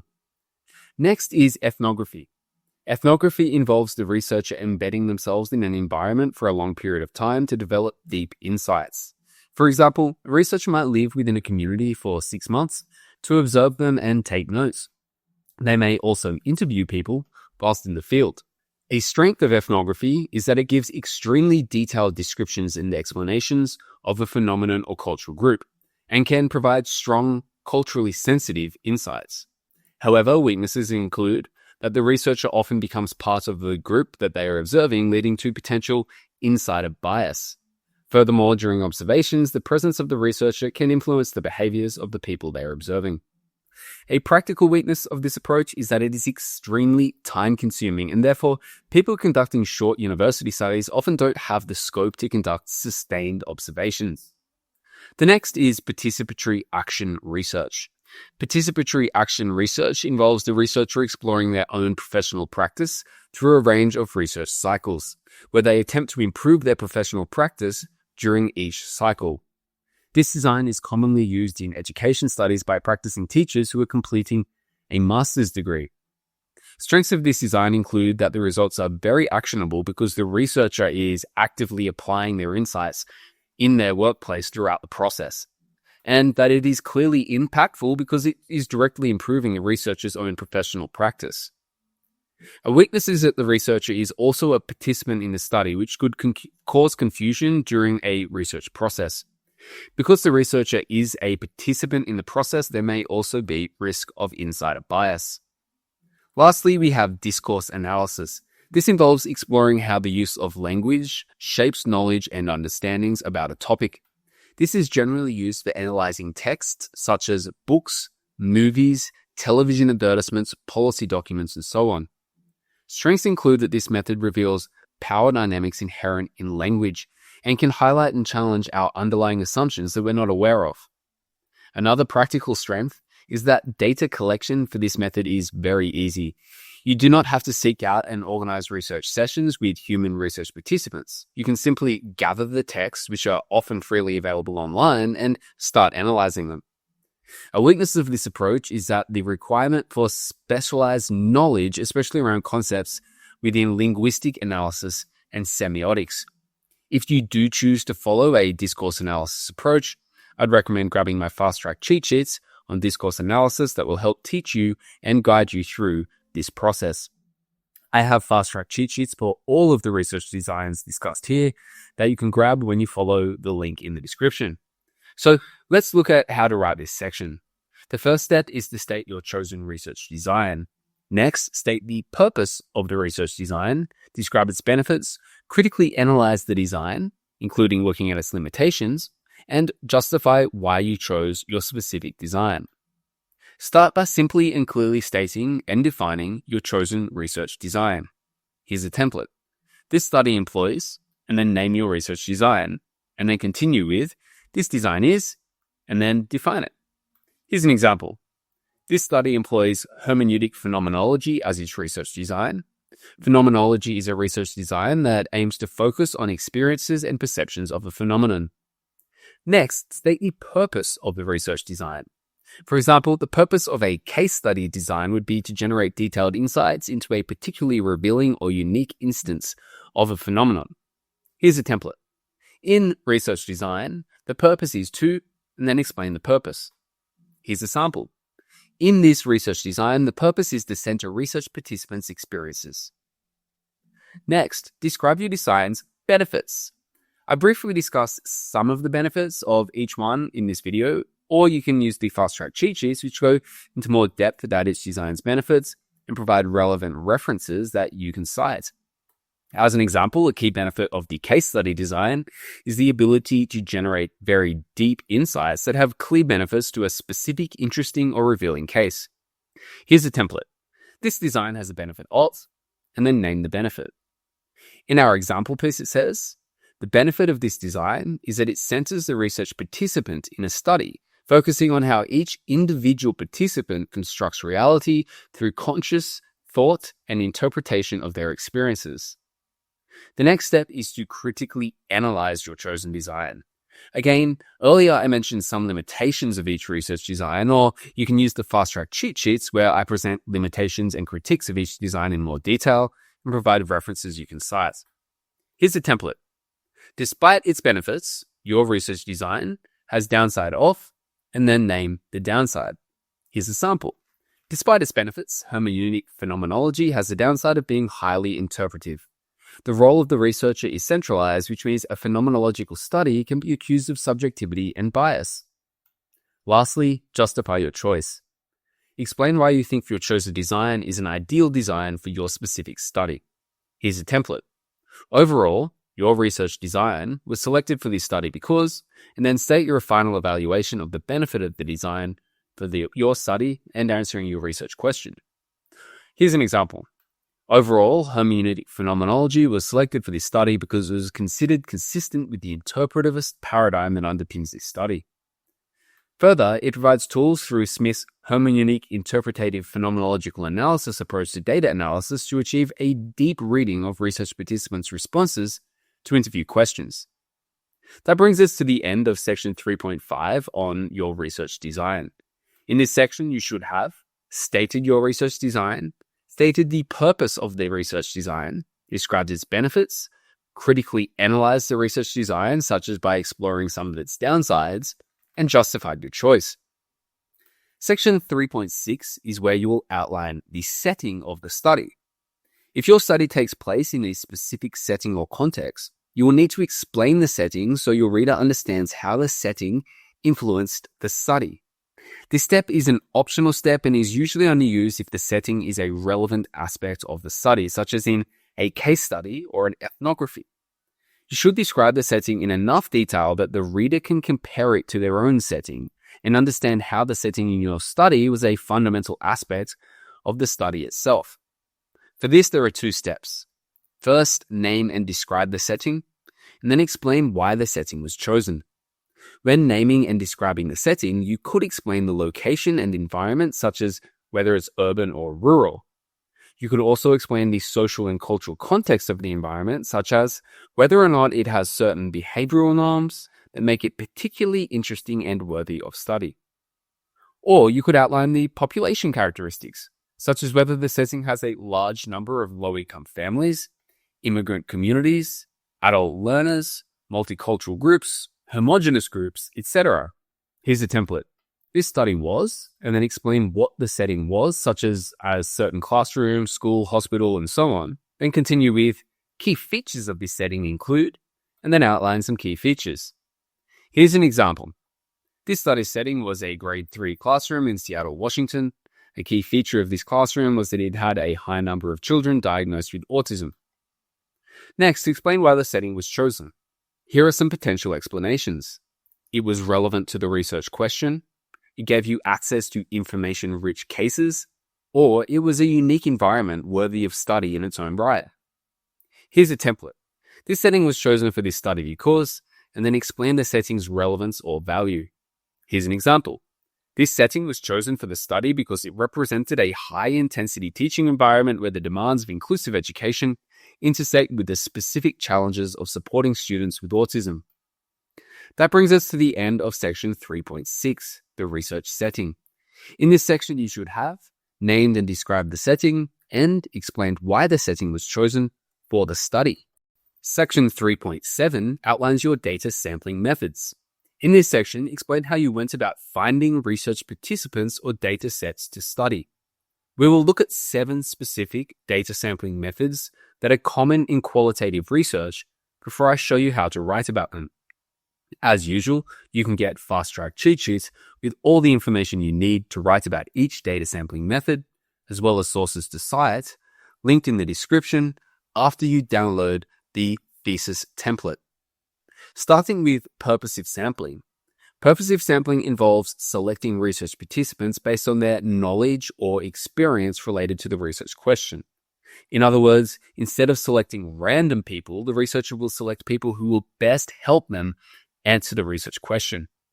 Strengths of this approach include that the research participants are all capable of giving relevant insights into the topic because they were specifically selected because of their knowledge about the topic, and that this is an efficient way to find answers to qualitative research questions. Weaknesses include that this sample is not representative of the broader population, which is a general weakness of qualitative research. Furthermore, it is often hard to find enough research participants who meet your inclusion-exclusion criteria for a purposive sample. The remaining sampling methods are subcategories of purposive sampling that you may choose. One is snowball sampling. Snowball sampling starts with 1 or 2 research participants, and those participants refer you to additional relevant participants who they know. This approach is very useful when working with hard-to-find or marginalized population groups. In these situations, the researcher only needs to find one relevant person from the population group who can refer the researcher on to more people who the researcher wouldn't have been able to find otherwise. A weakness of this approach is that you're reliant on your research participants for referrals, which usually means there isn't a strong inclusion or exclusion criteria structuring your choice of who to include in the study. Convenience sampling involves selecting participants based on how easily you can find them. I do not recommend convenience sampling because it is considered to be a low credibility research approach. Criterion sampling is a purposive sampling method where participants are selected based on whether they meet and specific inclusion-exclusion criteria. Strengths include that it ensures all research participants are relevant to the study and helps to increase the trustworthiness of your research. But a weakness is that you may accidentally exclude interesting cases if you set your inclusion criteria to be too strict, thereby excluding people who would otherwise have been useful to include in the study. Maximum variation sampling involves finding research participants across a broad spectrum to capture as many perspectives as possible. For example, a researcher may choose people of various different racial, ethnic, gender, and cultural backgrounds in order to get the maximum possible range of insights. A strength of this method is that it can generate very interesting and broad insights leading to rich data. However, some participants may not be relevant to your study, which could dilute the focus of your research. Theoretical sampling is a specific approach used only in grounded theory, where the researcher selects research participants on a rolling and ongoing basis as they analyze the data. This allows the researcher to bring in new research participants late in the data analysis process so they can gather as much data as needed until the theory has been generated. To learn more about theoretical sampling and grounded theory, I'd recommend looking at my grounded theory resources that you can get when you download the thesis template. Lastly, we have case study specific sampling methods, which can include extreme and deviant case sampling, typical case sampling, critical case sampling, and revelatory case sampling. Again, to learn about case study specific sampling methods, visit my case study resources linked in the description. Now, let's look at how you will write up your sampling method. First, explain the participant group. Second, explain the sampling method. Third, justify the sampling method. Fourth, set an inclusion-exclusion criteria. Fifth, explain your recruitment procedure. And sixth, justify the sample size. To explain the participant group, outline the defining features of the participants or the dataset if you're doing document analysis. For example, what is the profession, age, gender, etc. of the people you are interviewing, observing, or having participate in your focus groups? Here's a template. The research participants for this study were, and then explain the research participants. Here's a sample. The research participants for this study were millennial professionals. Then you will explain the sampling method. For this step, simply name your chosen sampling method and then explain and define it. Here's a template. Participants were selected through, and then name the sampling method, which is, and then define the sampling method. Here's a sample. Participants were selected through purposive criterion sampling, which is a qualitative sampling method that focuses on selecting research participants who would be best suited to answer the research question. Next, justify the sampling method. Here, state the benefits of the sampling method for your specific study, demonstrating that the sampling method will help you to achieve the goal of answering the research question. Here's a template. The sampling method was selected because of, and then name a benefit or state the suitability for the study. Here's an example. The study's intent was to generate deep contextualized insights rather than generalizable findings. As such, the chosen sampling method was considered to be ideal for this qualitative study. The next step is outlining the inclusion-exclusion criteria. Here, explain the factors that determined the people or text that you included, as well as the people and text that you excluded from the study. Here's a template.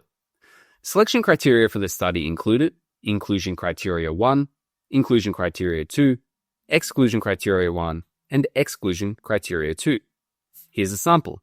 Inclusion criteria for the participants included their age, born between 1981 and 1996, and employment status, currently employed. A third self-selection criteria for participants was that they had knowingly used or been exposed to generative AI in the workplace. The next step is to outline the recruitment procedure. Here, state the exact steps that you followed to recruit the people or documents. For example, did you contact people by email, phone calls, or text messages? Did you ask your network or colleagues and friends for suggestions? If you're doing textual analysis, did you do a keyword search for the text that would become your dataset? Here's a template. Participants were recruited by, and then outline the specific details of what you did. Here's a sample. Participants were recruited using a LinkedIn advanced search. Profiles aged 27 to 43 were searched. 334 individuals were sent direct messages. Lastly, justify the sample size.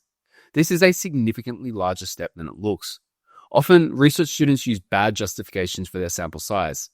Some bad justifications include lacking the time or resources. This justification is not a reflection of the quality or rigor of your data analysis. Similarly, often students simply state that it is normal for qualitative studies to have a certain number of research participants. This is not a good justification for why you stopped at a certain number of participants. Here are some better justifications. The first is saturation points. This is when you reach a point where no new themes emerge from the last few participants that you interviewed or datasets that you looked at. This suggests that including more participants in the study is not likely to generate any new themes. Another good justification is information power, which is to argue that it's better to go into depth with a small group than to look at a larger group in a shallow way. Often you only need a small group of people to give you a lot of information. To learn more about saturation and information power, including the 4 different types of saturation and the best type of saturation you should use in your study, and to find out how to use a saturation journal to defend your claims of the ideal amounts of people for your study, you can find the relevant fast-track cheat sheets through the link in the description. A quick note for people using grounded theory: you will be expected to use a special type of saturation called theoretical saturation as your justification. The fast-track cheat sheets will guide you on this. Here's a template for justifying your sample size. The final sample size of, and then say how many people were included in your sample, was settled on because, and then outline your justification. Here's an example. At the end of the recruitment, 15 participants were included in the study. This number was considered sufficient because of the information power of the participant group. Information power refers to, and then it outlines the concept of information power. That brings us to the end of section 3.7 on the sampling methods. In this section, you should have explained the participant group, explained the sampling method, justified the sampling method, outlined your inclusion-exclusion criteria, outlined your recruitment procedure, and justified your sample size, either by using saturation methods or information power as your justification. Section 3.8 outlines the data collection method that you use. 6 common data collection methods are semi-structured interviews, unstructured interviews, focus groups, participant observation, non-participant observation, and document retrieval. I'll outline each of these briefly and then show you how to write about your data collection methods in your methodology chapter. First is the most common method, semi-structured interviews. These include conducting interviews that follow an interview guide that you will have created before conducting the interviews. And the interview guide will contain a set of open-ended questions that are asked to every research participant. In semi-structured interviews, the researcher is empowered to ask follow-up questions to probe deeper into participants' responses, with the goal of generating rich data from each research participant. The strength of semi-structured interviews is that it allows researchers to get deep insights into people's experiences and beliefs. A weakness is that the rapport between interviewer and research participant often affects the richness of the data collected, which means the skill of the interviewer significantly affects the data generated. Another approach is unstructured interviews. In unstructured interviews, open-ended conversations take place with no fixed set of questions at the outset, which allows participants to guide the discussion more fully. A strength of this is that it leads to rich and detailed narratives focused on the participants' interests and focus, and it is useful for exploratory and blue sky studies. However, unstructured interviews lack focus, and it often means that the data doesn't closely link to the study's research question, which is why it's usually recommended to use semi-structured interviews instead.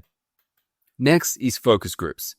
This is where discussions take place among groups of research participants, often involving between 6 and 8 people. Here, the researcher acts as the facilitator of a discussion using a question guide, but allows the group to have conversations with one another. The strength of focus groups is that it encourages group interaction, which leads to rich data that is often not possible through one-to-one interviews. It's also very efficient for collecting multiple perspectives in one session, because you can conduct one focus group and get multiple different people providing answers. However, focus groups do have many weaknesses, including that dominant voices within the focus group tend to overshadow quieter people within the group, which marginalizes quieter and silent perspectives. Furthermore, during a focus group session, a lot of people moderate their perspectives and choose not to share them because they're in a group setting. Next is participant observation, which involves the researcher observing the environment in which they are also the participant. Here, the researcher takes field notes, photographs, recordings, and journals, which they will then analyze later on. Strengths of this method include that it leads to deep insights from an insider of a particular setting, which helps to generate rich first-person data. However, over-involvement can lead to loss of perspective and significant insider bias. Furthermore, the presence of the researcher may alter the research participant's behavior. Non-participant observation is similar to participant observation, but you do not participate in the activities of the group. The researcher is a fly on the wall, observing what other people are doing. In this approach, the researcher is able to focus on taking notes rather than participating. However, during observations, the researcher often doesn't have access to participants' own thoughts and motivations in the same way as they would during an interview. Lastly, we have document retrieval. This is where the researcher collects sets of documents such as films, books, newspaper articles, internet archives, records, or policy briefs, which they will then analyze through linguistic and semiotic analysis methods. A strength of this approach is that it is an unobtrusive way of gathering data. Practically, it's a relatively easy approach because you can get the data off the internet or similar open source locations without having to get research participants get together to give you insights. A weakness of this approach is that it doesn't actually gather real people's insights and interpretations of the text that you're looking at. Instead, it usually relies on linguistic analysis. For each of these data collection methods, I have fast-track cheat sheets with references and practical instructions on how to do each method. As you know by now, you can grab all of the cheat sheets after you download the thesis template in the link in the description. Here are the steps for conducting data collection. First, name the data collection method used. Second, describe the data collection method. Third, justify your choice. Fourth, describe your tools or protocols. Starting with naming the data collection method that you used, here's a template. Data were collected through, and then name the data collection method. Here's the sample. Data were collected through semi-structured interviews. In the next step, describe the data collection method. Here, provide a clear definition and explanation that demonstrates your depth of knowledge about the data collection method that you selected, and remember to cite a source or several sources. Here's a template. This method involves, and then explain what the method involves. Here's a sample. This method involves conducting detailed, in-depth, one-to-one interviews with each research participant to gather their perceptions, insights, and experiences on the research question. In the third step, justify why you chose this data collection method. Here, explain that this data collection method was considered the best method for answering your research question. You can find a strength of your chosen data collection method in the explanations I provided earlier in this video, or you can check your data collection method's fast-track cheat sheet and you know where to get that. Here's a template. The benefit of this method for this study was, and then outline the benefit. Here's a sample. The overall benefit of interviews was that they addressed the qualitative and phenomenological focus on participants' experiences. The last step is to describe your tools or protocols. Here, outline exactly what you went about doing. For example, were the interviews in person or online? Did you record the interviews? Did you create an interview guide? And how long did the interviews take? If you are doing interviews or focus groups, you can grab an interview protocol matrix along with all the other resources, and this will show you how to construct the interviews and how to test them before using them for your study. Here's a template. An interview guide was developed based upon, and then state your research topic and aims, and has been included in the appendix to this thesis. Interviews took place between, and then state the dates in which it took place, in, and then state the location in which it took place, and took approximately, and state how long the interviews lasted. Here's an example. An interview guide was developed based upon Castillo-Montoya's interview protocol refinement framework. Interviews with research participants were conducted via Zoom and lasted between 12 and 18 minutes each. That brings us to the end of section 3.8 on the data collection methods. In this section, you should have named your data collection method that you used, described the data collection method, justified your choice, and described the tools or protocols you followed to go about collecting your data. Section 3.9 is where you outline your data analysis methods. After collecting your data, you should have documents that you can analyze, such as interview transcripts, observational field notes, or in the case of documents, the documents themselves.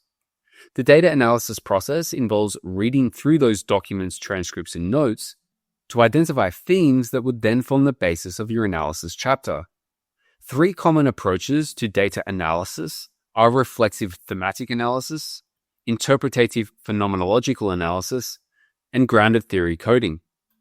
Reflexive thematic analysis, which is founded by Braun and Clark, is a general 6-phase approach to identifying themes from data.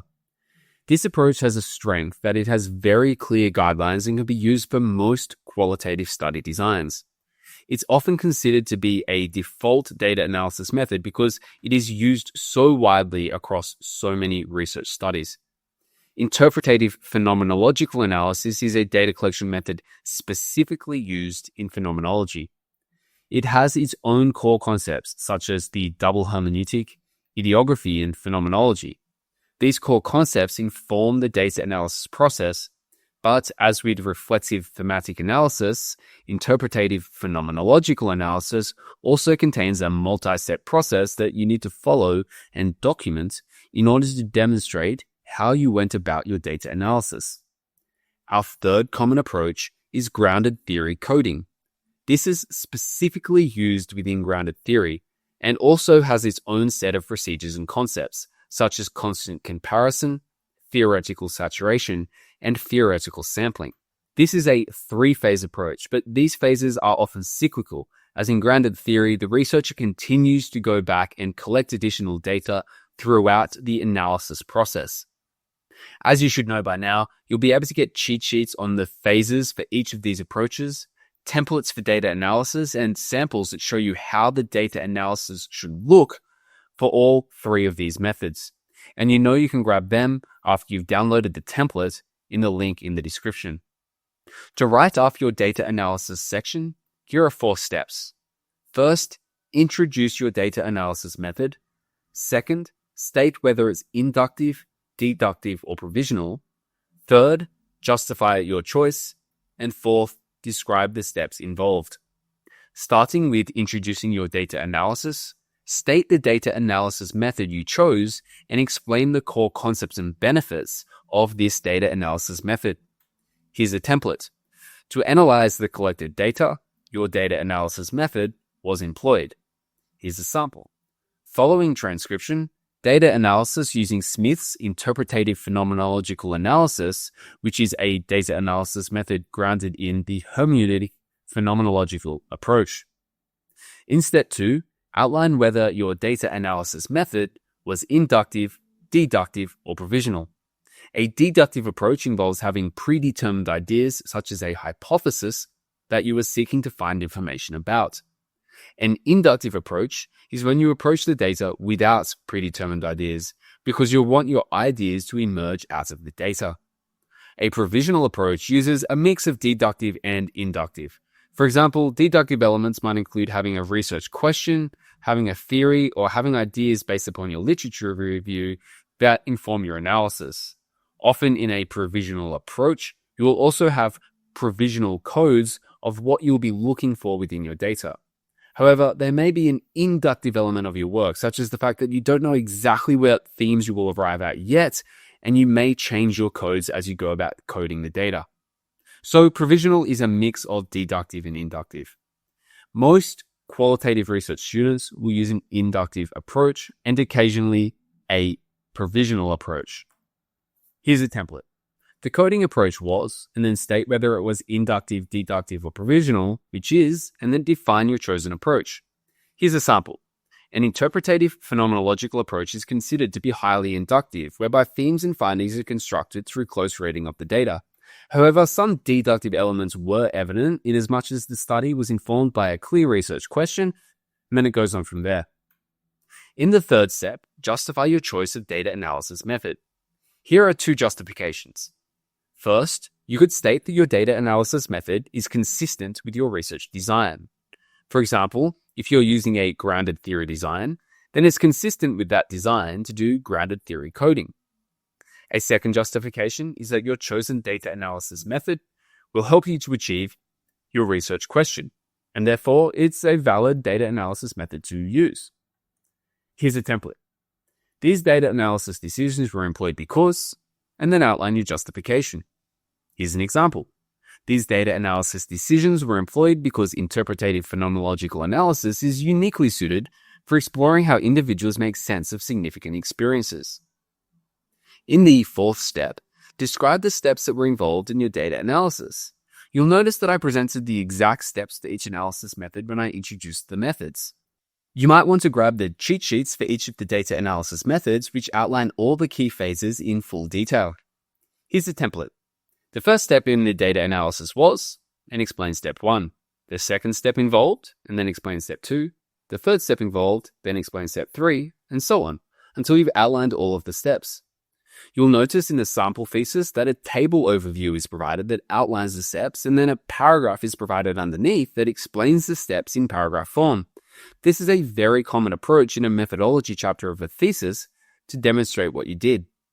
Of course, you will also have to follow this data analysis method to physically analyze your data, such as analyzing your transcripts. I've provided analysis templates for you as well.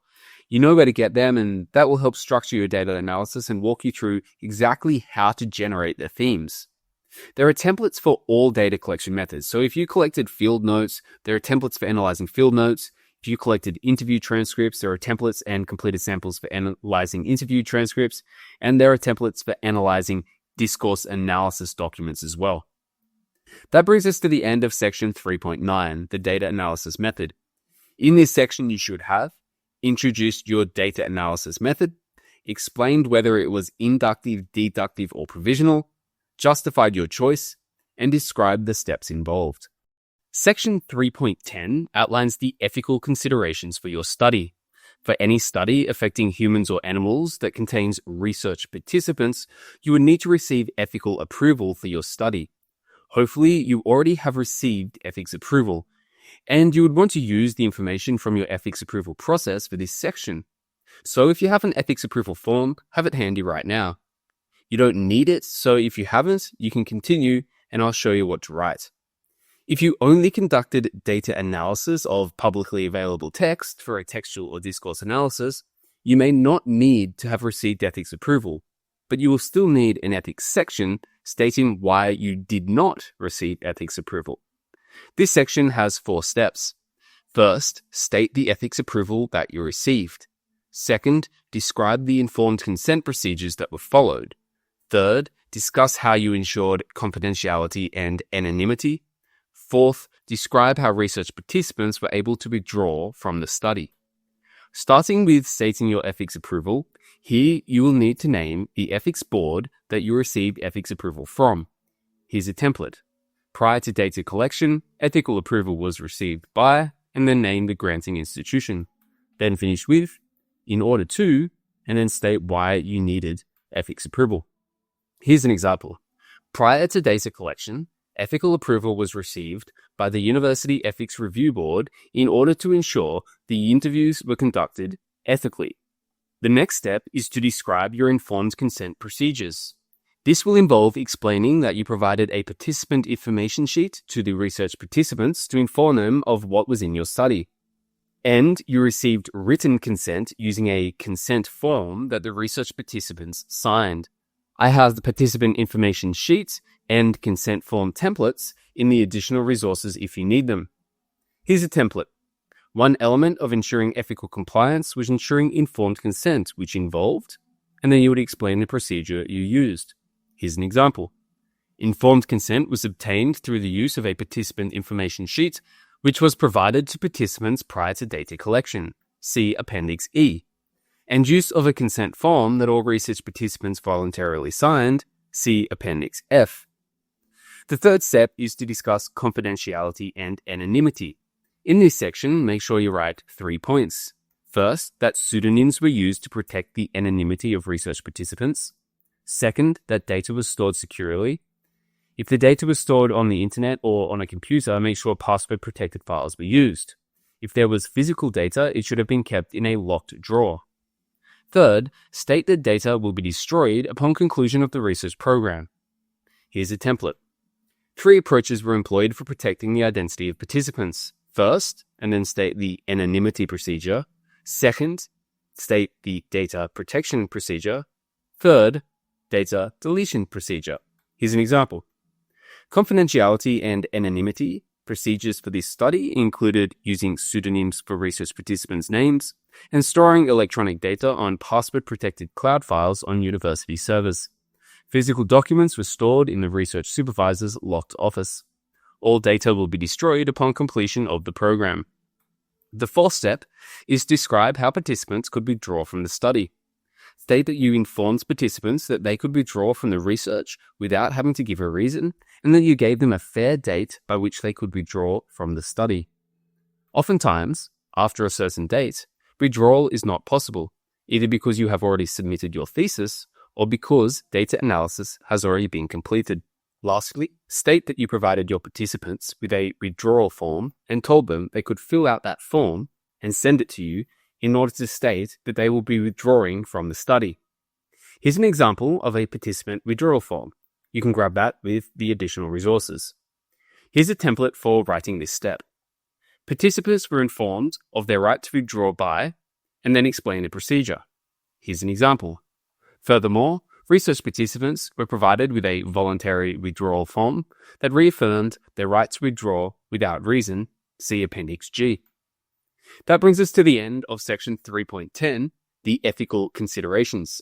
In this section, you should have stated your ethics approval, described informed consent procedures, discussed confidentiality and anonymity, and described how participants could withdraw from the study.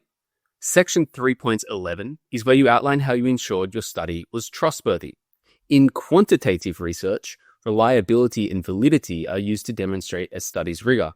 However, in qualitative research, these concepts are not useful. Instead, the most common framework is Guber's Trustworthiness framework. Trustworthiness contains 4 key components. These are credibility, transferability, dependability, and confirmability. Credibility refers to the degree to which data was collected in its natural state without simplifying it or making it less complex. This differs from quantitative research, where variables are often tested in lab environments, thereby removing them from their natural setting. There are several ways in which you could achieve credibility in a qualitative study. You do not need to demonstrate all of these methods, but 1 or 2 are expected. These steps include prolonged engagement, persistent observation, triangulation, peer debriefing, negative case analysis, and member checking. We'll go through each of these briefly, and you can choose which one you want to use. First is prolonged engagement. This refers to the fact that you as the researcher have extensive professional experience with the topic, which gives you credibility, or that you've spent a sustained amount of time engaging with the overall topic, such as through thoroughly reading literature. Persistent observation refers to being in contact with the research participants or dataset for a long period of time. For example, in ethnography, you might have spent 6 months with the people you were studying. Triangulation is another method that you could use to ensure credibility. This refers to using multiple data sources, multiple data methods, or multiple investigators in your study. Through triangulation, a researcher is able to check if they can come to the same conclusions about the data when approaching it from different methods, data sources, or investigators. Next is peer debriefing, which involves getting a neutral expert or disinterested peer to check your work. You can also use negative case analysis, where you seek out cases within your research that contradict or disprove your findings in order to help to challenge and potentially adjust the themes in your research. And finally, member checking involves asking the research participants to check your data analysis or raw transcripts to test if they are an accurate representation of the research participants' thoughts. When we get to writing up the trustworthiness section in a couple of minutes, you'll be able to see some examples of credibility from the sample piece. But we'll move on to transferability right now, so I can show you what all 4 of these trustworthiness approaches entail.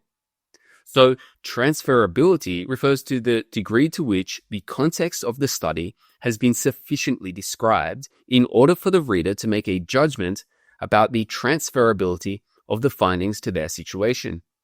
Transferability is the qualitative version of generalizability in quantitative research. In qualitative research, studies are not generalizable, but if you sufficiently describe the situation of your study, then the reader might be able to ascertain whether or not the findings in your study could be transferable to their context. There is one main way in which this is achieved, and it is called thick description. This is where the researcher provides thorough and detailed explanations of the phenomena, setting, and research participants being studied. You will ensure thick description through a detailed findings and analysis discussion, as well as richly describing your setting if you completed section 3.6. The third trustworthiness component is dependability, which refers to the consistency in the application of methods for both data collection and data analysis.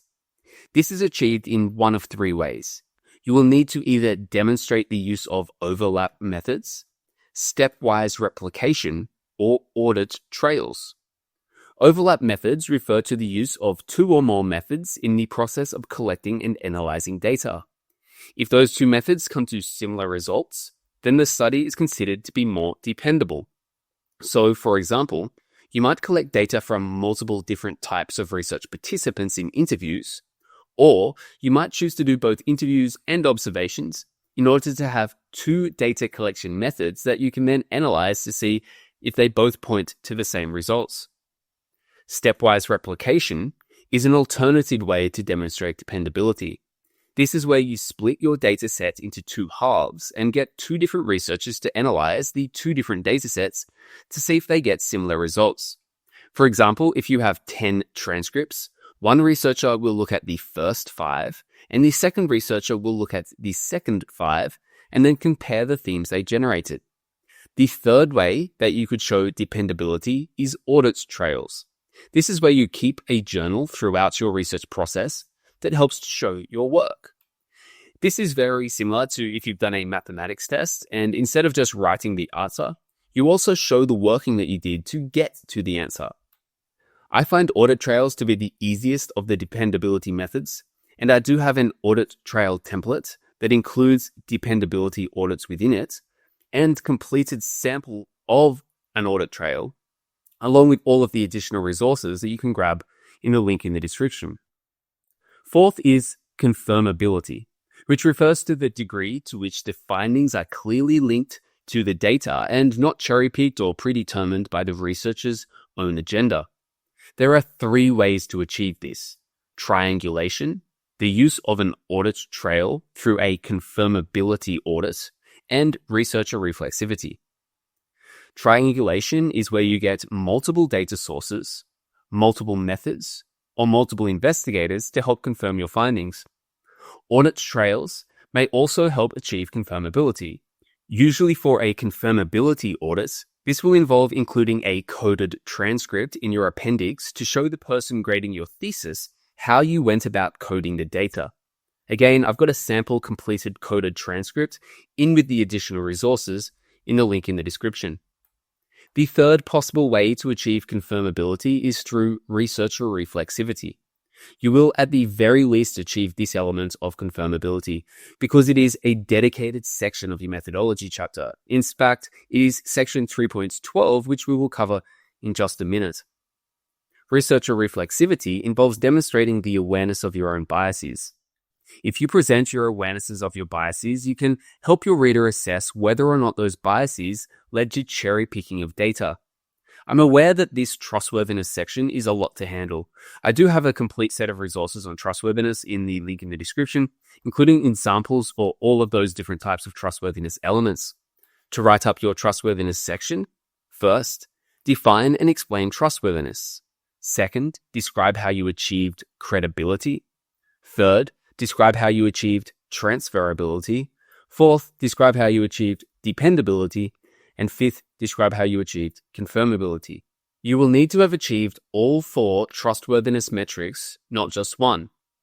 Starting with defining and explaining the concept of trustworthiness, you will need to state that trustworthiness is the recognized way of achieving rigor in qualitative research. Then, explain the origins of the concept and then signpost its 4 components, which are credibility, transferability, dependability, and confirmability. Here's a template. Qualitative research uses the concept of trustworthiness to and explain its use. The seminal work of Guber explains and then give an overview of Guber's work. And then you could write, the key components in this framework are, and then list the 4 key components. Here's a sample. One of the most widely used and recognized benchmarks is Guber's trustworthiness framework, which continues to be extensively used in qualitative research today. Guber's framework contains 4 criteria that should be met by qualitative studies: credibility, transferability, dependability, and confirmability. Each of these criteria have been addressed in this study as outlined below. Next, describe how you achieved credibility. First, you would explain what credibility is, which is to say it is the degree to which variables have been observed in their natural state. Then, outline how you achieved credibility using one of the 6 credibility criteria: prolonged engagement, persistent observation, triangulation, peer-to-peer briefing, negative case analysis, or member checking. Here's a template.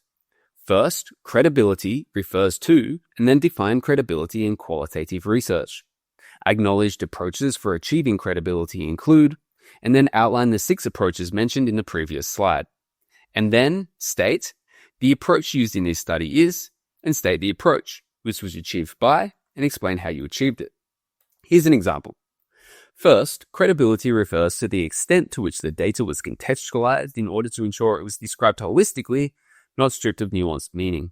2 strategies were employed: member checking and negative case analysis. Member checking involves returning transcripts to research participants for them to check the accuracy and provide amendments to their own comments. And then it goes on to explain negative case analysis as well. In the third step, describe how you achieved transferability. Start by explaining that transferability is about describing the context of the study in detail so the reader can make a judgment about whether it is transferable to their own situation.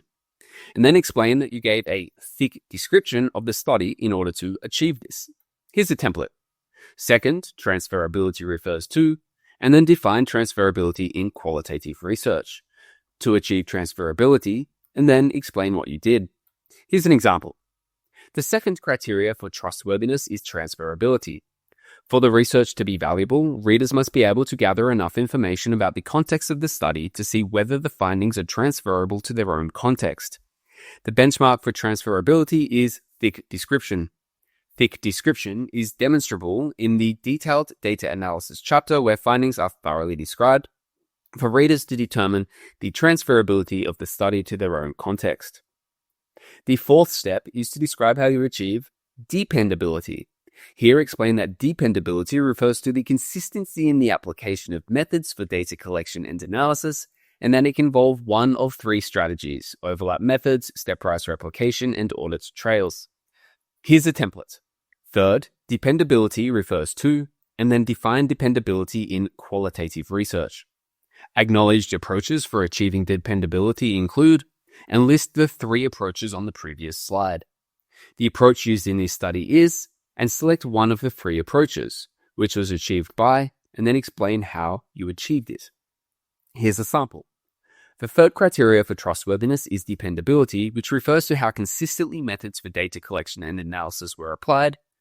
Guba provides the following approaches for achieving dependability: use of overlap methods, stepwise replication, and audit trails. Audit trails were selected as a tool for achieving dependability within this study. Audit trails involve use of journaling throughout the research process, and then it goes on to continue explaining what an audit trail is. The final step for outlining the trustworthiness of your study is to describe how you achieved confirmability. Here, you would want to explain that confirmability refers to the degree to which the findings are clearly linked to the data, and not cherry-picked or tied to the researcher's predetermined agendas or biases. The 3 options for this are triangulation, audit trails, and researcher reflexivity. Here's a template. Fourth, confirmability refers to, and then define confirmability in qualitative research. Continue with, acknowledged approaches for achieving confirmability include, and then outline the approaches listed on the previous slide. And then finish with, the approach used in this study is, and name your approach, which was achieved by, and then explain how you achieved your approach. Here's an example. The 4th criteria for trustworthiness is confirmability. This refers to how clearly the findings are linked to the data. Findings of a study should be constructed directly out of the dataset rather than simply a researcher's confirmation bias. This can be demonstrated in a study through triangulation, audit trails, or researcher reflexivity. To achieve confirmability, an audit trail is presented, which was outlined above, and then it explains the audit trail.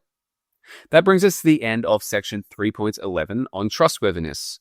In this section, you should have defined and explained the concept of trustworthiness in qualitative research, demonstrated how you achieved credibility, demonstrated how you achieved transferability, demonstrated how you achieved dependability, and demonstrated how you achieved confirmability. Now we'll move on to section 3.12, which covers researcher reflexivity. Reflexivity refers to the awareness of your own views, interpretations, and biases. In qualitative research, it is acknowledged that bias is an inevitable part of research. However, it is important that qualitative researchers identify their own biases, identities, and perspectives, which is often called our positionality, in order to acknowledge how it affects our work. This process is called researcher reflexivity. Aspects of researcher reflexivity that you can discuss include how your own personal background and experiences shape your opinions on a topic, how your identity, such as your race, gender, and social class, will shape how you experience the topic, and how your own personal values, such as your moral, political, or religious values, might affect how you approach the topic. Researcher reflexivity is a very difficult section to write, but I do have a really good AI prompt that I find very useful for coming up with strong researcher reflexivity points. As you know, you can get the AI prompts when you access the additional resources in the link in the description. So here's how to write this section. First, explain researcher reflexivity. Second, identify your positionality. Third, reflect on your position's influence on the study. Fourth, describe how you manage these biases. Starting with explaining researcher reflexivity, the first step is to simply define reflexivity and explain why it is necessary in qualitative research. Here's a template. Researcher reflexivity is defined as, and then insert your definition. It is necessary because, and then insert your reason. Here's an example. Reflexivity in qualitative research refers to the researcher's ongoing consciousness that their worldview, assumptions, and personal history can and do influence a study at all levels. The next step is to identify your positionality. To do this, consider writing about one or more of the following elements. First, you may outline that your previous experiences and perspectives on the topic, such as whether it's related to your profession or your past history engaging with the topic, affects your own views on the topic. Second, you may also write about how your social identity is related to the topic, such as whether your race, gender, or social class is privileged or underprivileged in relation to the topic. Third, you could discuss your values, such as your moral, religious, or political values, and how they shape your views of the topic. Here's a template. My positionality as a researcher is, and then identify your positionality. Here's a sample. The researcher's position as a millennial means they have a stake in any potential social and economic pressures that generative AI may place on millennials. It also goes on to explain how the researcher is an AI-curious technology user, and that has shaped their perspective of the topic. The third step is to reflect on your position's influence on the study. In other words, how might your positionality or assumptions affect how you approached the study? You can use the prompt provided to help brainstorm how your position, such as your gender, race, or past history of the topic, may be subtly and even subconsciously influencing your approach to the topic. Here's a template. My positionality affects this research by, and explain how your positionality could be influencing the research. Here's an example. As a millennial interviewing millennials, the researcher was aware of a horizontal power balance between researcher and research participants. This was considered a positive element of the study. However, it is also the case that an outsider researcher may have pursued the follow-up questions or prompts in a way that may have opened up different lines of inquiry. The next step is to describe how you managed biases or the influence of your positionality on the study. Many students make the mistake here to claim that they tried to be objective and unbiased. However, in a qualitative study that uses interpretivism, constructivism, or critical theory as its research paradigm, the belief is that you can never achieve objectivity or be unbiased. Everyone has their own history that they bring to a topic, and therefore they will always subjectively interpret the topic. However, you can manage your bias without having to try to appear objective. In other words, the intention is to demonstrate that you have been professional, data-oriented, and rigorous, rather than objective. So here, focus on how you demonstrated your ethics and trustworthiness in order to make sure that your study is of high academic standards, rather than trying to claim that you approached the researcher objectively, which is an unobtainable claim in qualitative research. Here's a template. Because my positionality has effects, I have made efforts to, and explain how you have been ethical and trustworthy with reference to previous sections in this methodology chapter. Here's an example. Overall, the researcher's positionality necessarily opened up some lines of inquiry while closing off others. It is important that quality benchmarks for trustworthiness continued to be maintained. Key to this was establishing transparent audit trails, interview protocols, and transcript analyses to show the work. That brings us to the end of section 3.12 on researcher reflexivity. In this section, you should have explained the concept of researcher reflexivity, identified your own positionality, reflected on your position's influence on the study, and described how you managed bias in the study. Section 3.13 is the second last section of the methodology chapter, which outlines the methodological limitations.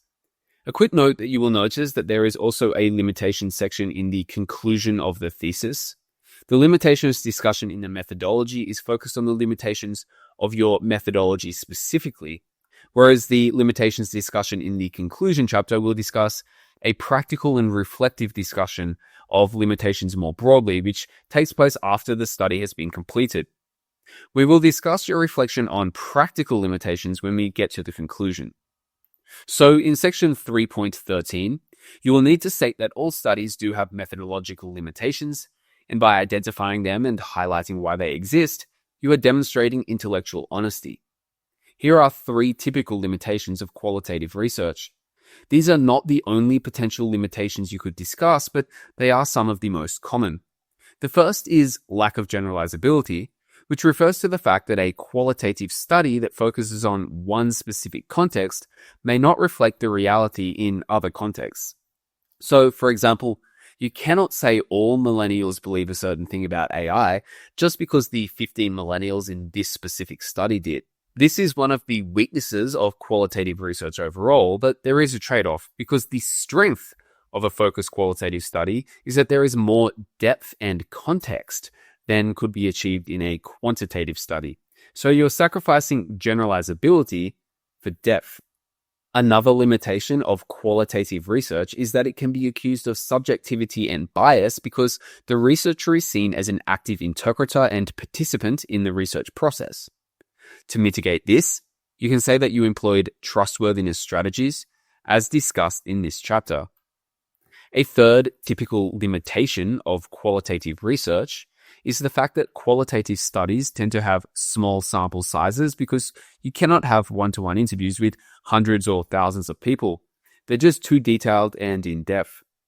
A way to show that you mitigated this limitation is to say that you achieved saturation points or information power, as discussed in the data sampling section of this chapter. Here's what to write. First, provide an orientation. Then, outline the methodological limitations that you faced. Then, outline the consequences of those methodological limitations. And finally, reconcile your choice by highlighting how you managed or are able to justify those limitations. Starting with the orientation, simply state that this section will explore the limitations of the study's methodology. You may also choose to signpost the limitations that you're about to discuss. Here's a template. The methodology for this study has some limitations, including limitation 1, limitation 2, and limitation 3. The sample says, limitations of the selected methodology include lack of generalizability, exclusion of several social groups worthy of analysis, and reliance on self-reported data. Next, name your first methodological limitation. You could choose to write about lack of generalizability, subjectivity and bias, small sample size, or any other methodological limitation you can identify. Here's a template. One limitation of this study is, and then name your limitation. Here's an example. Firstly, the decision to conduct a qualitative study meant that these findings from the study are not considered to be generalizable to a broader population. Next, name the consequence of this limitation. For example, explain that the consequence of this limitation is that your findings cannot be applied in all contexts and that your study may not be replicable by future researchers. Here's a template. This limitation means that, and then state the consequence. Here's an example. Were a quantitative study conducted, broad and generalizable insights about millennials' attitudes and technological acceptance may have been generated. In the next step, reconcile your choice. This means highlighting how you minimized any negative consequences. For example, you could highlight why your study is still a valuable and worthwhile study, regardless of your limitations. It could also involve stating how you accepted this limitation in order to gain other strengths. For example, you could highlight how you sacrificed generalizability, but that also meant you attained greater depth. Here's a template. However, this study continues to be of value because, and then outline the benefit of your choice. Here's an example. However, it was determined that an in-depth and nuanced study of perceptions was more appropriate at this time, as the findings may help to more thoroughly inform policy and practice. The depth that this study was able to achieve was on balance considered to be optimal over shallow but general findings. Finally, repeat steps 2, 3, and 4 in this section to outline multiple limitations of your methodology in order to show depth and thoroughness in your understandings of the limitations of your study and why those limitations are acceptable. That brings us to the end of section 3.13 about methodological limitations. In this section, you should have provided an orientation to the section, named your methodological limitations, named the consequences of those limitations, and reconciled your choices. Section 3.14 is the final section of the methodology and is your chapter's conclusion. The conclusion has 3 steps. First, provide an orientation topic sentence. Second, provide a chapter summary. Third, transition to the next chapter. In the orientation, clearly and succinctly state what the chapter was about. Here, reiterate the purpose of the chapter, which was also mentioned in the introduction. You may choose to go back and look at the introduction to see what you wrote there about the purpose of the chapter. Here's the template. The purpose of this chapter was to, and explain what the chapter was about. Here's an example. The purpose of this chapter was to outline the methodological decisions of the study in order to transparently demonstrate the study's quality and rigor. Next, summarize the chapter. Go step by step through each section of the chapter, briefly summarizing the methodological decisions that you made. Ideally, you would also want to show how all of these decisions are interconnected. For example, that your paradigm informed your approach informed your design informed your sampling, collection, and analysis methods, and so on. Here's a template. First, the chapter explained first section, then it explored second section, next it looked at decisions surrounding third section, etc. Here's an example. The chapter explained how the use of an interpretivist paradigm informed the choice of a qualitative approach and phenomenological design. It then demonstrated how the use of purposive criterion sampling, semi-structured interviews, and interpretative phenomenological analysis were all selected to be consistent with the choice of a phenomenological design. And then it goes on from there, explaining the sections that followed. Finally, look forward to the next chapter, which is the findings and analysis discussion.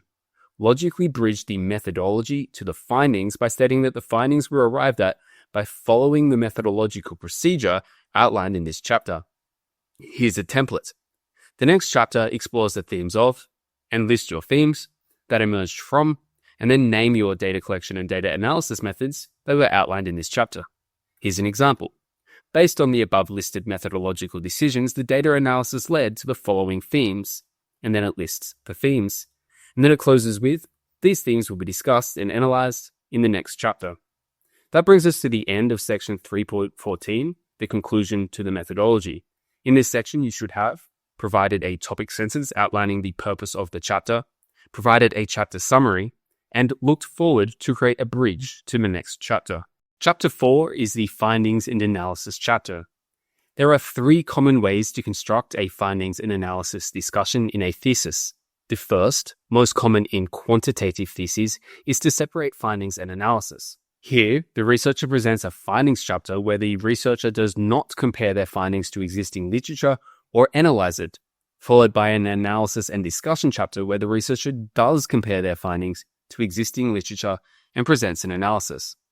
It is more common in qualitative research to present findings and analysis at the same time, as shown in designs 2 and 3, because for qualitative researchers, data analysis is inherently interpretive, and therefore it is difficult to separate findings from analysis. The second design is to present all of the findings and analysis in one chapter. The third design is to present findings and analysis of each theme in separate chapters. For this video, I'll present Design 2, where we will present our findings and analysis all in one chapter. If you find that the chapter gets too long, you may choose Design 3, where you can separate each theme into a separate findings and analysis chapter. Okay, let's begin. This chapter has 3 sections: an introduction, a discussion of the findings and analysis of themes, and a summary of key findings and conclusion. Starting with the introduction, state the purpose of the chapter. Then, signpost the themes that you will be discussing throughout the chapter. To start the chapter, highlight its purpose, which is to present and analyze the findings of your study. Here's a template. This chapter presents the findings generated during, and then state your data analysis process. Here's an example. This chapter presents the findings obtained from the 15 semi-structured interviews and 6-step interpretative phenomenological analysis procedure. In step 2, signpost your themes. List all the key themes that will be discussed in the chapter in the order in which they will be presented. Remember, in an academic thesis, it is expected that writers signpost all the sections at the beginning of the chapter so that the reader is not surprised about anything that is coming up. Here's the template. During data analysis, the following themes were constructed: Theme 1, Theme 2, Theme 3, and Theme 4. Here's an example. During data analysis, the following themes were constructed: disempowerment and resignation, changing roles in the workplace, generative AI as a beast to be tamed, and despair for the future. That brings us to the end of section 4.1, the introduction to the findings and analysis. In this section, you should have stated the purpose of the chapter and signposted the themes that you will discuss throughout the chapter. Section 4.2 outlines the findings and analysis of themes. This will be a long section that outlines all of the key themes and analyzes them. It will present the data from the data analysis in a thematic format, analyze the findings in relation to the existing literature and your framework, and link the findings back to the research questions. For this section, there are 8 steps. First, introduce your theme. Second, describe your theme. Third, present and explain illustrative examples. Fourth, explain the examples. Fifth, present any counterexamples that challenge the theme.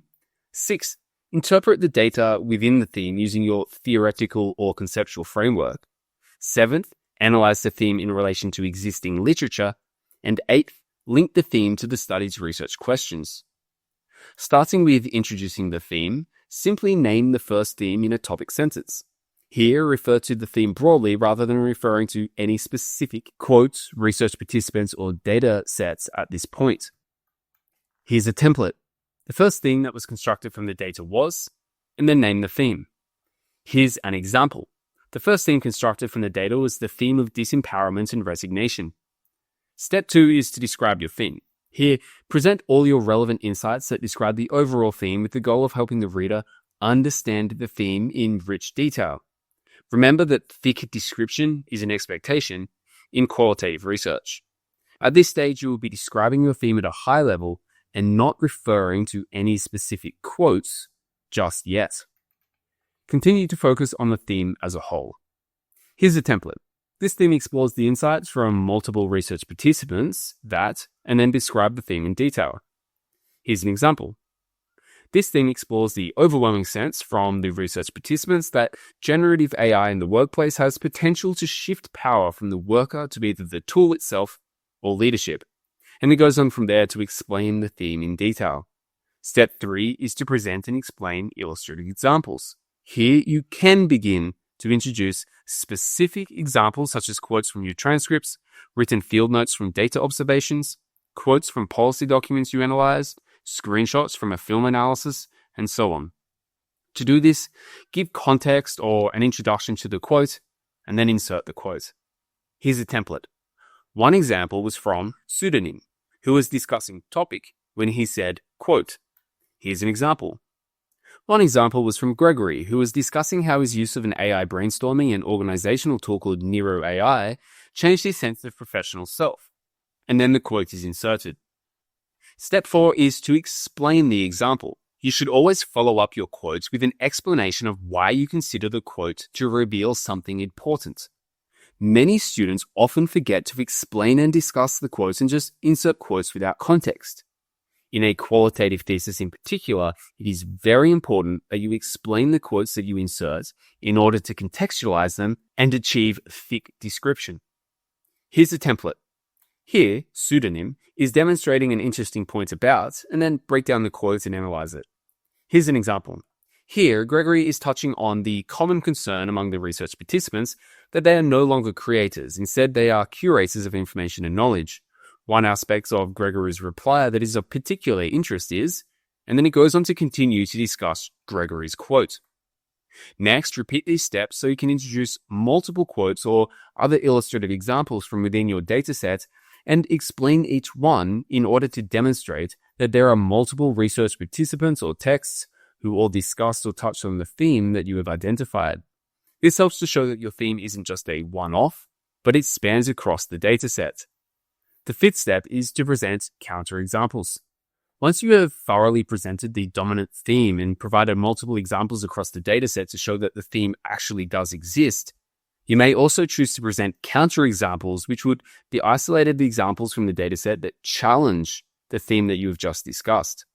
This doesn't undermine the theme itself because the theme will remain the dominant perspective of the research participants, but it does offer the opportunity to explore negative cases which increase the transparency and trustworthiness of your study.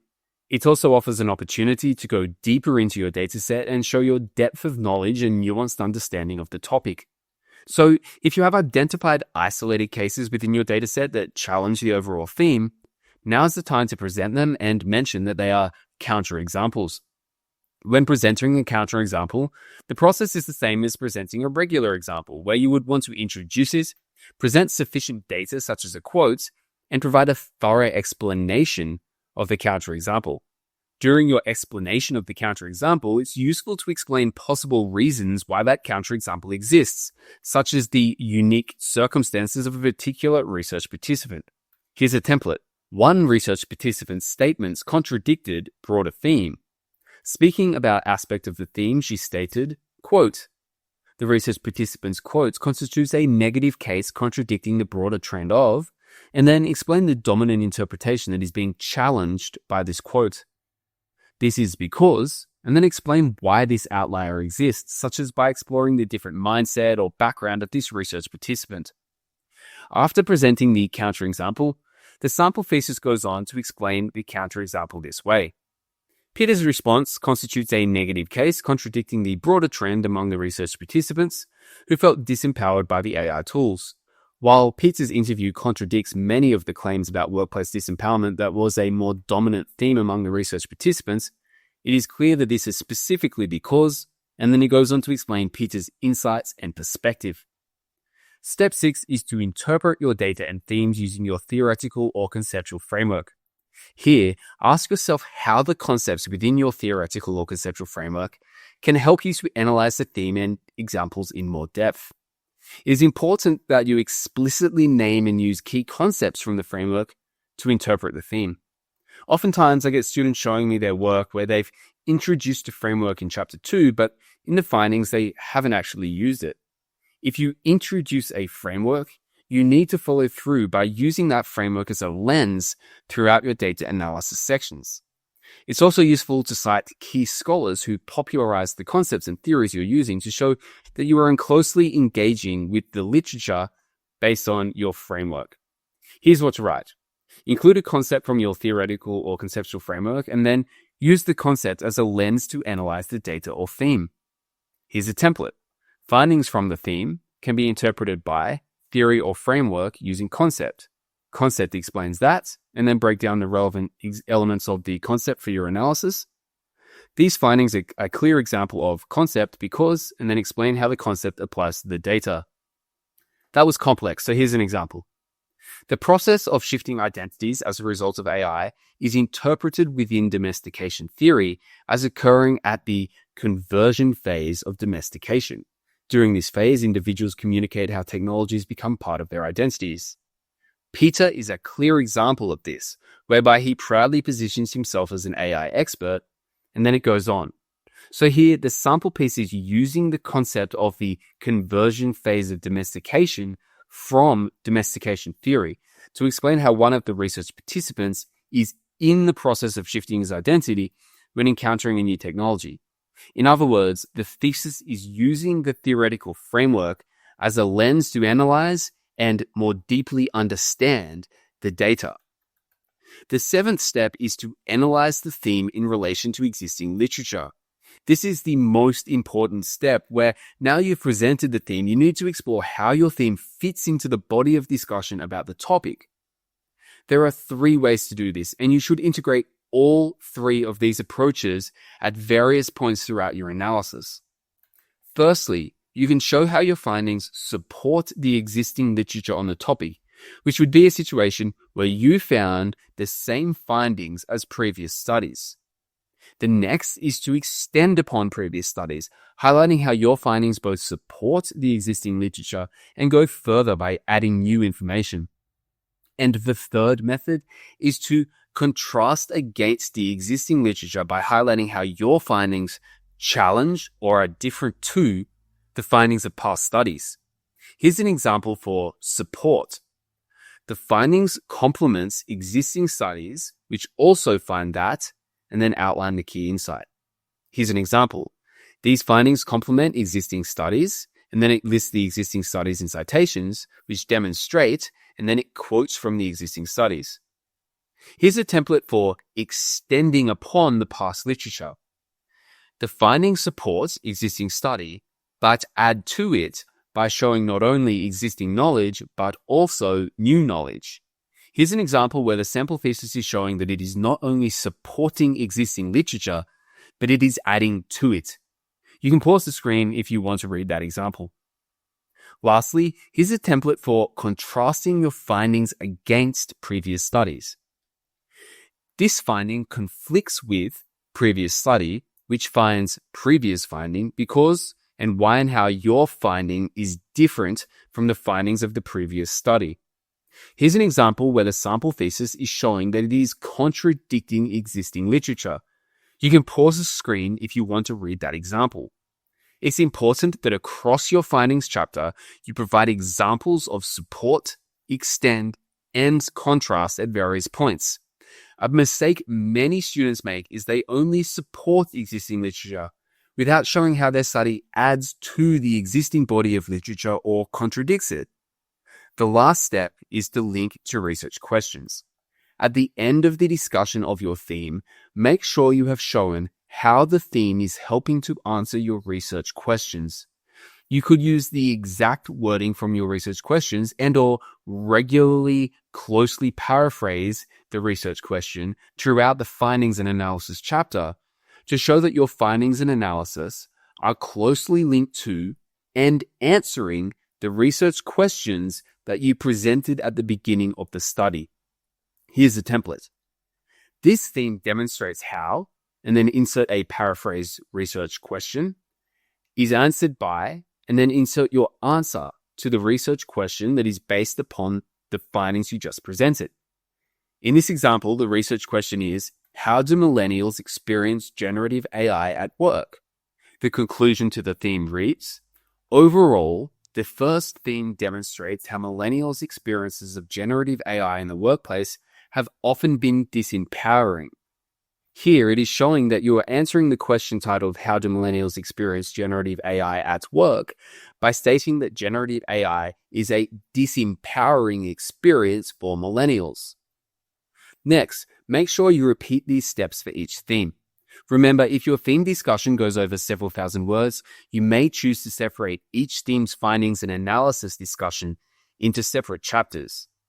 That brings us to the end of section 4.2 on findings and analysis of themes. In this section, you should have introduced your themes, described your themes, presented and explained illustrative examples of each theme, discussed the examples of each theme, analyzed the themes in relation to existing literature to support, extend, and contradict past studies, analyze the themes through the lens of your theoretical or conceptual framework, and linked the themes to your research questions. After presenting and analyzing each theme, the chapter should conclude with a summary of key findings and a conclusion. First, summarize the themes from the study, and then feed forward to the next chapter. To summarize the themes from the study, briefly recap your themes in 1 or 2 paragraphs and show how they supported, extended, or contradicted past studies. Here's the template. This chapter presented and analyzed the themes identified in the study, Theme 1, Theme 2, Theme 3, and Theme 4. The first theme explored and then briefly summarized Theme 1, which supported, extended, or contradicted the existing literature. The second theme explored and briefly summarized Theme 2, which supported, extended, or contradicted the existing literature. And then continue for all of your themes. Here's an example. This chapter analyzed the themes identified in the study, and then it lists the themes. It highlighted how the findings from Theme 1, disempowerment, supported existing literature, and then it summarizes the theme. It continues with the findings from Theme 2, and then goes on to discuss how the findings from Theme 2 either supported or extended or contradicted the literature. Finally, at the end of the conclusion chapter, feed forward to the next chapter by signposting to the reader what to expect from the conclusion and discussion chapter that's coming up. Here's a template. The next chapter will, and then note the key purpose and subsections of the conclusion and discussion chapter, which we'll look at in just a moment. You can pause the screen now if you want to read the conclusion from the example piece. That brings us to the end of section 4.3, the summary of key findings and conclusion. In this section, you should have summarized all of your key themes, and fed forward to the next chapter to create a bridge to the overall conclusion of the thesis. Now we'll move on to Chapter 5, the conclusion and discussion. Chapter 5 is the conclusion and discussion chapter. In this chapter, you will provide a final summary of the key findings of your study, explain how it made contributions to academic knowledge, suggest implications and recommendations for policy and practice, reflect on the limitations and challenges of the study, make suggestions for future research, including pointing out continuing research gaps in your topic, and leave a strong final concluding comment. The chapter starts with an introduction that states the purpose of the chapter and signposts the subsections. To state the purpose of the chapter, highlight that the purpose of this chapter is to provide a final reflective statement on the overall significance of the research for readers, practitioners, and future researchers. Here's a template. This final chapter will, and then explain its purpose. Here's an example.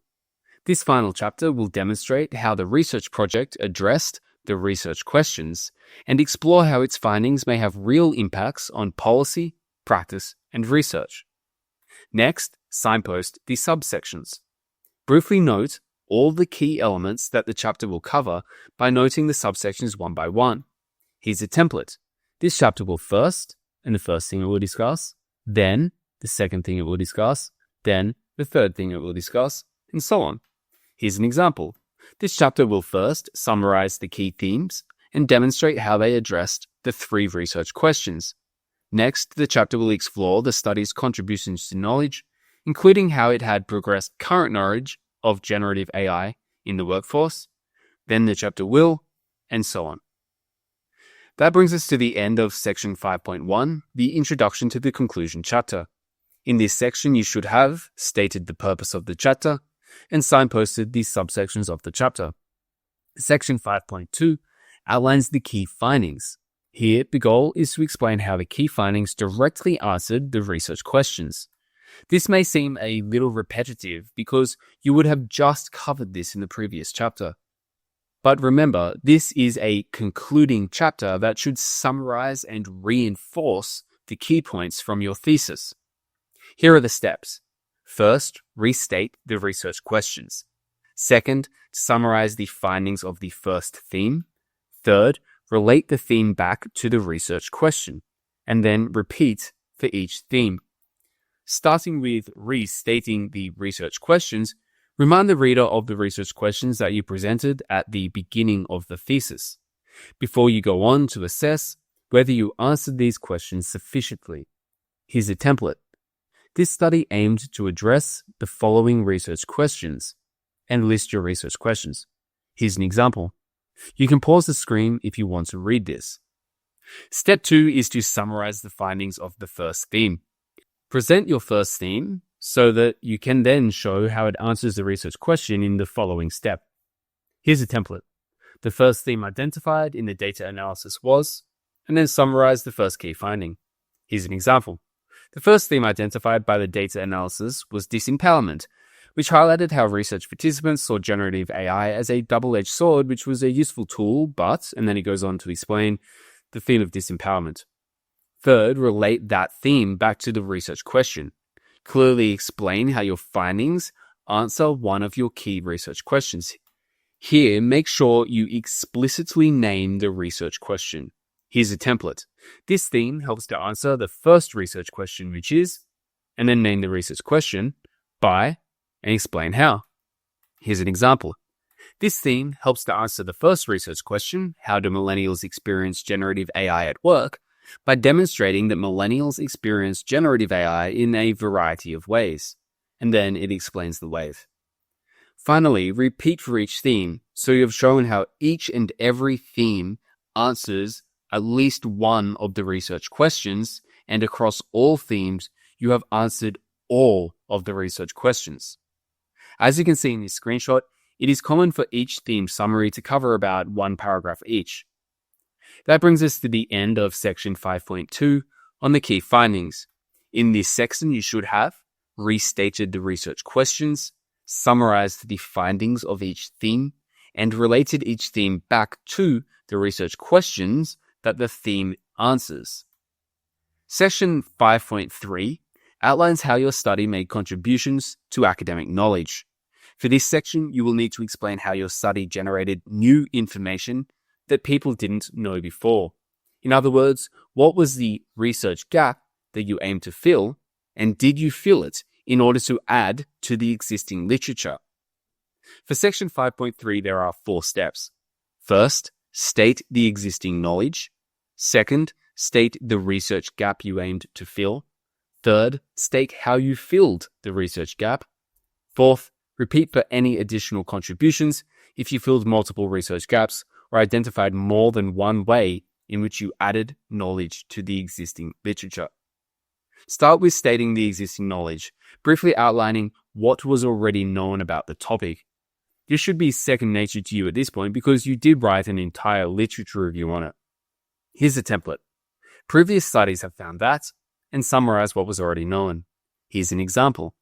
Previous studies have found that generative AI is both an opportunity and threat to employees at work. Next, state the research gap that you aimed to fill. Here, you will need to state what wasn't previously known, or in other words, restate the research gap that you identified in the literature review. Here's a template. However, the previous literature was yet to explore, and then insert your research gap. Here's an example. However, the previous literature was yet to explore millennials' unique experiences specifically. Furthermore, while some past studies explored, and then it goes on to name additional research gaps that were identified within this study. Third, state how you filled the research gap. Explain exactly what you found out that added knowledge and successfully filled that gap. Here's a template. To address the research gap this study explored, and explain your study's focus or procedure. Through this, the study contributed to existing knowledge by, and then explain exactly what you found out which added knowledge and filled the gap. Here's an example.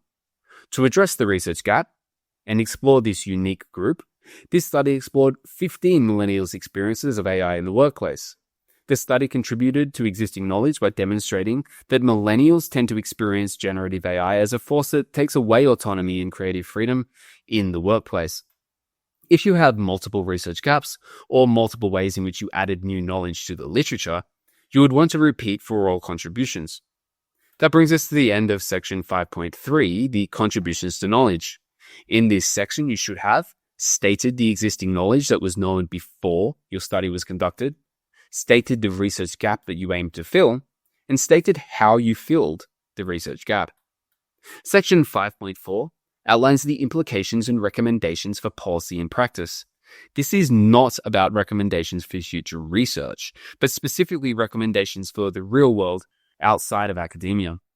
In this section, consider how, based on your new knowledge, insights, and findings, how you might recommend there be changes or improvements in relation to your topic. Often this is broken down to practice recommendations and policy recommendations. Practice recommendations can include recommendations for practitioners. For example, if you have a study about education, you may have recommendations for teachers. Recommendations for supervisors. For example, you may recommend that supervisors or managers in workplaces change their behaviors in order to improve the workplace. And you may also have recommendations for activists. For example, by recommending that activists focus on certain aspects of the topic in order to achieve change. In terms of policy recommendations, you may make recommendations to leadership about how to make changes to policies within a particular setting. You can also zoom out and make recommendations to broader professional bodies. In a lot of research areas, there will be a professional body overseeing the licensing of professionals, and you could make recommendations to those bodies about how they should change their policies. Zooming out even further, you could make recommendations to governments to make changes to laws around the topic. I've got a good prompt on how to identify policy and practice recommendations that you can grab through the additional resources linked in the description. Download the thesis template, and the instructions on how to get the additional resources will be there. When it comes to writing up the implications on recommendation sections, there are 4 steps. First, present an orientation. Second, name a key recommendation. Third, explain your recommendation by linking it to your findings. And fourth, repeat for all of your recommendations and implications. Starting with the orientation, orient the reader to the section by letting them know that you're about to discuss recommendations for policy and practice. Here's a template. Recommendations for this study include Recommendation 1, Recommendation 2, and Recommendation 3. Here's an example. Recommendations from this study include policy recommendations for workplace leadership, as well as specific recommendations for millennials using generative AI at work. Next, name a key recommendation that you're about to zoom in on. Here's a template. The first key recommendation is, and name the recommendation. Here's an example.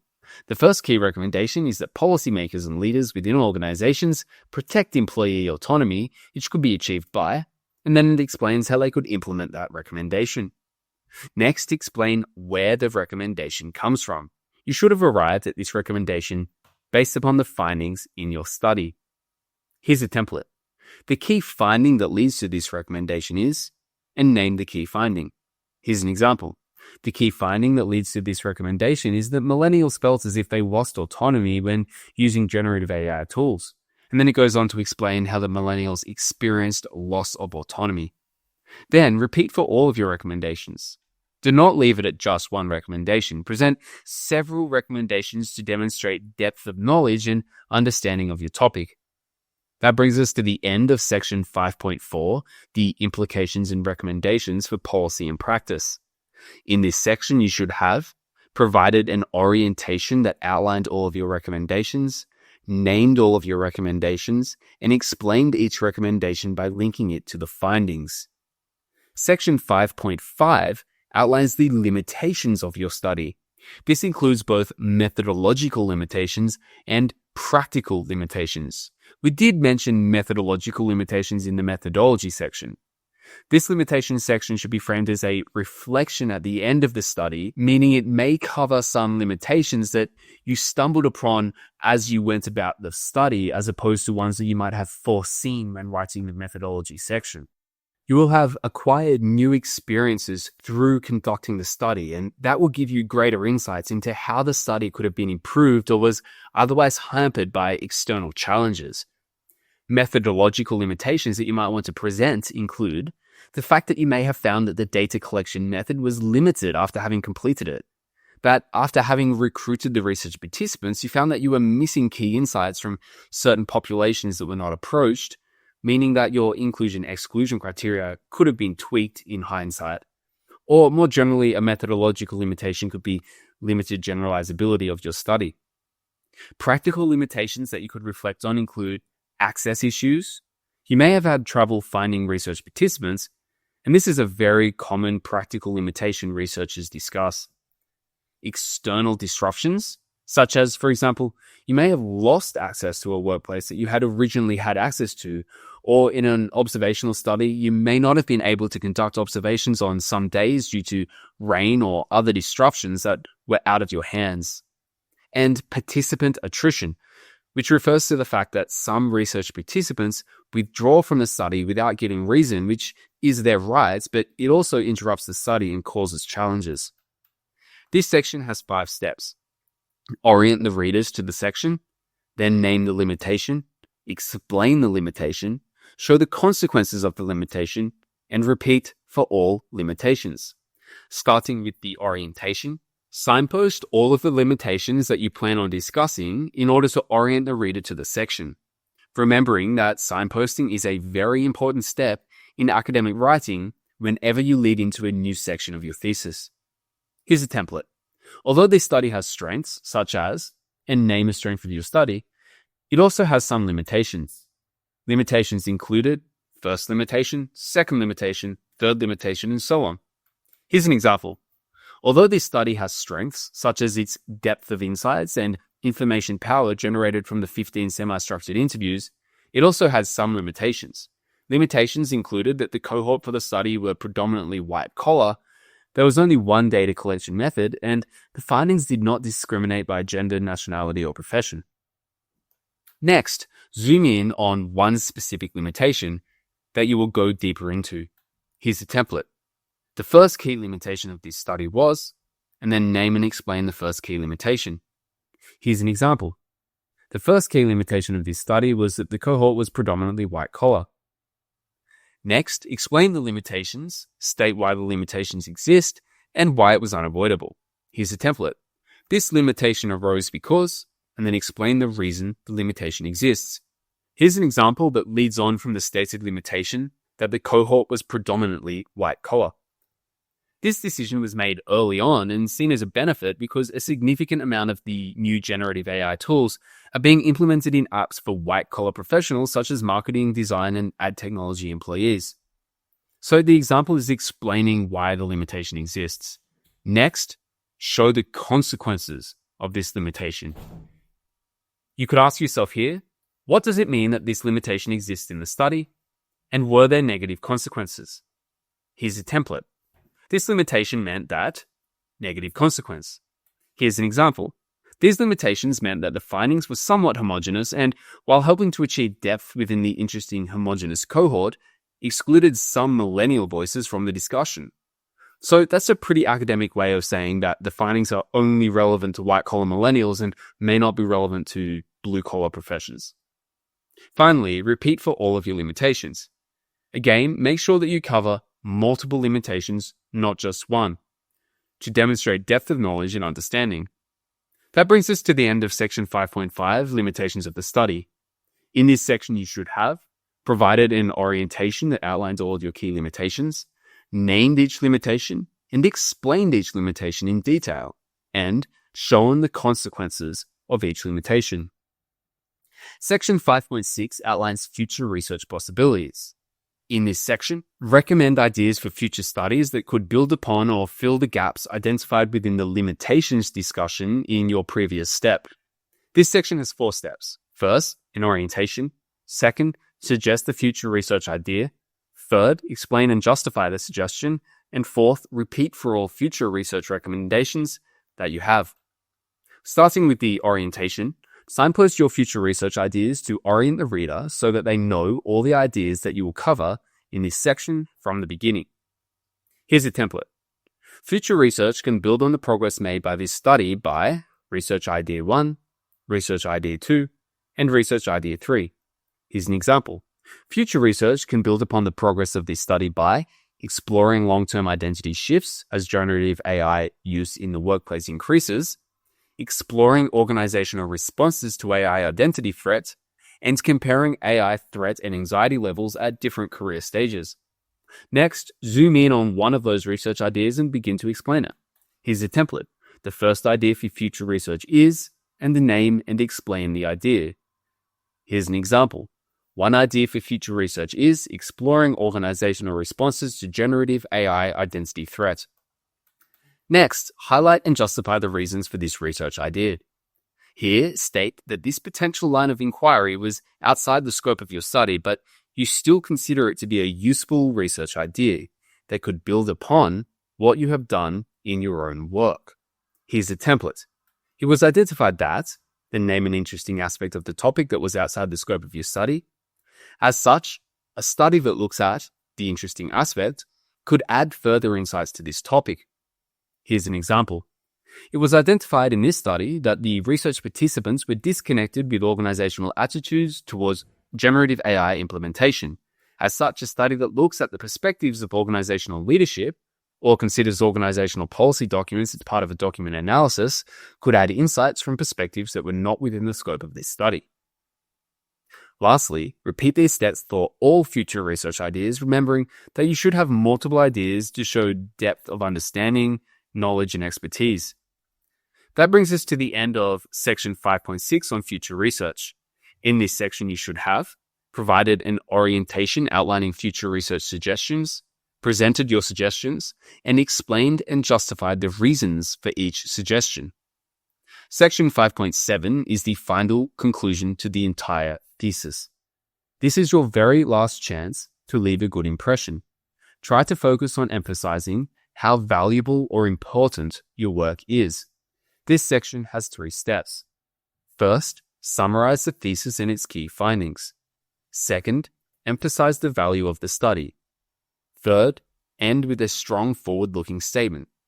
Starting with summarizing the thesis and findings, this is an elevator pitch opportunity.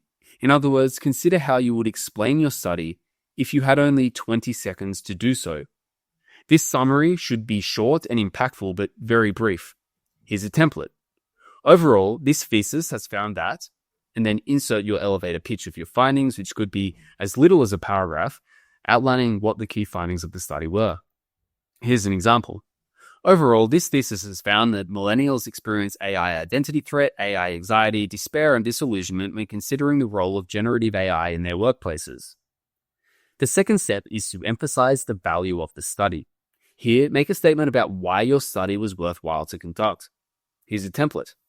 These findings have valuable insights for, and then insert the people who would find it valuable, and demonstrate the importance of, and summarize your recommendations. Here's an example. These findings have valuable insights for both millennials in the workplace who require support to move through the generative AI transition and the organizations in which they work, which need to manage change through sensitive practices and policies. Finally, end with a strong forward-looking statement that looks ahead at the implications of this study for either policy, practice, or future research. Here's a template. Looking forward, this research opens up the door to policy, practice, or future studies. Here's an example. Looking ahead, this research opens the door to future research into how AI identity threat and anxiety manifests in millennials and mid-career professionals. That brings us to an end to section 5.7 of the conclusion. In this section, you should have summarized the thesis and key findings in an elevator pitch, emphasized the value of the study, and ended with a strong forward-looking statement. And that also brings us to the very end of the thesis. Don't forget that you can grab any of those additional thesis writing resources, and there are dozens of them, for any time that you find yourself stuck in your thesis. Just download the thesis template linked in the description, and in that email there will be instructions on how to grab all of those additional resources, including cheat sheets and AI prompts. And if you made it this far in the video, thanks for watching, and good luck with your thesis.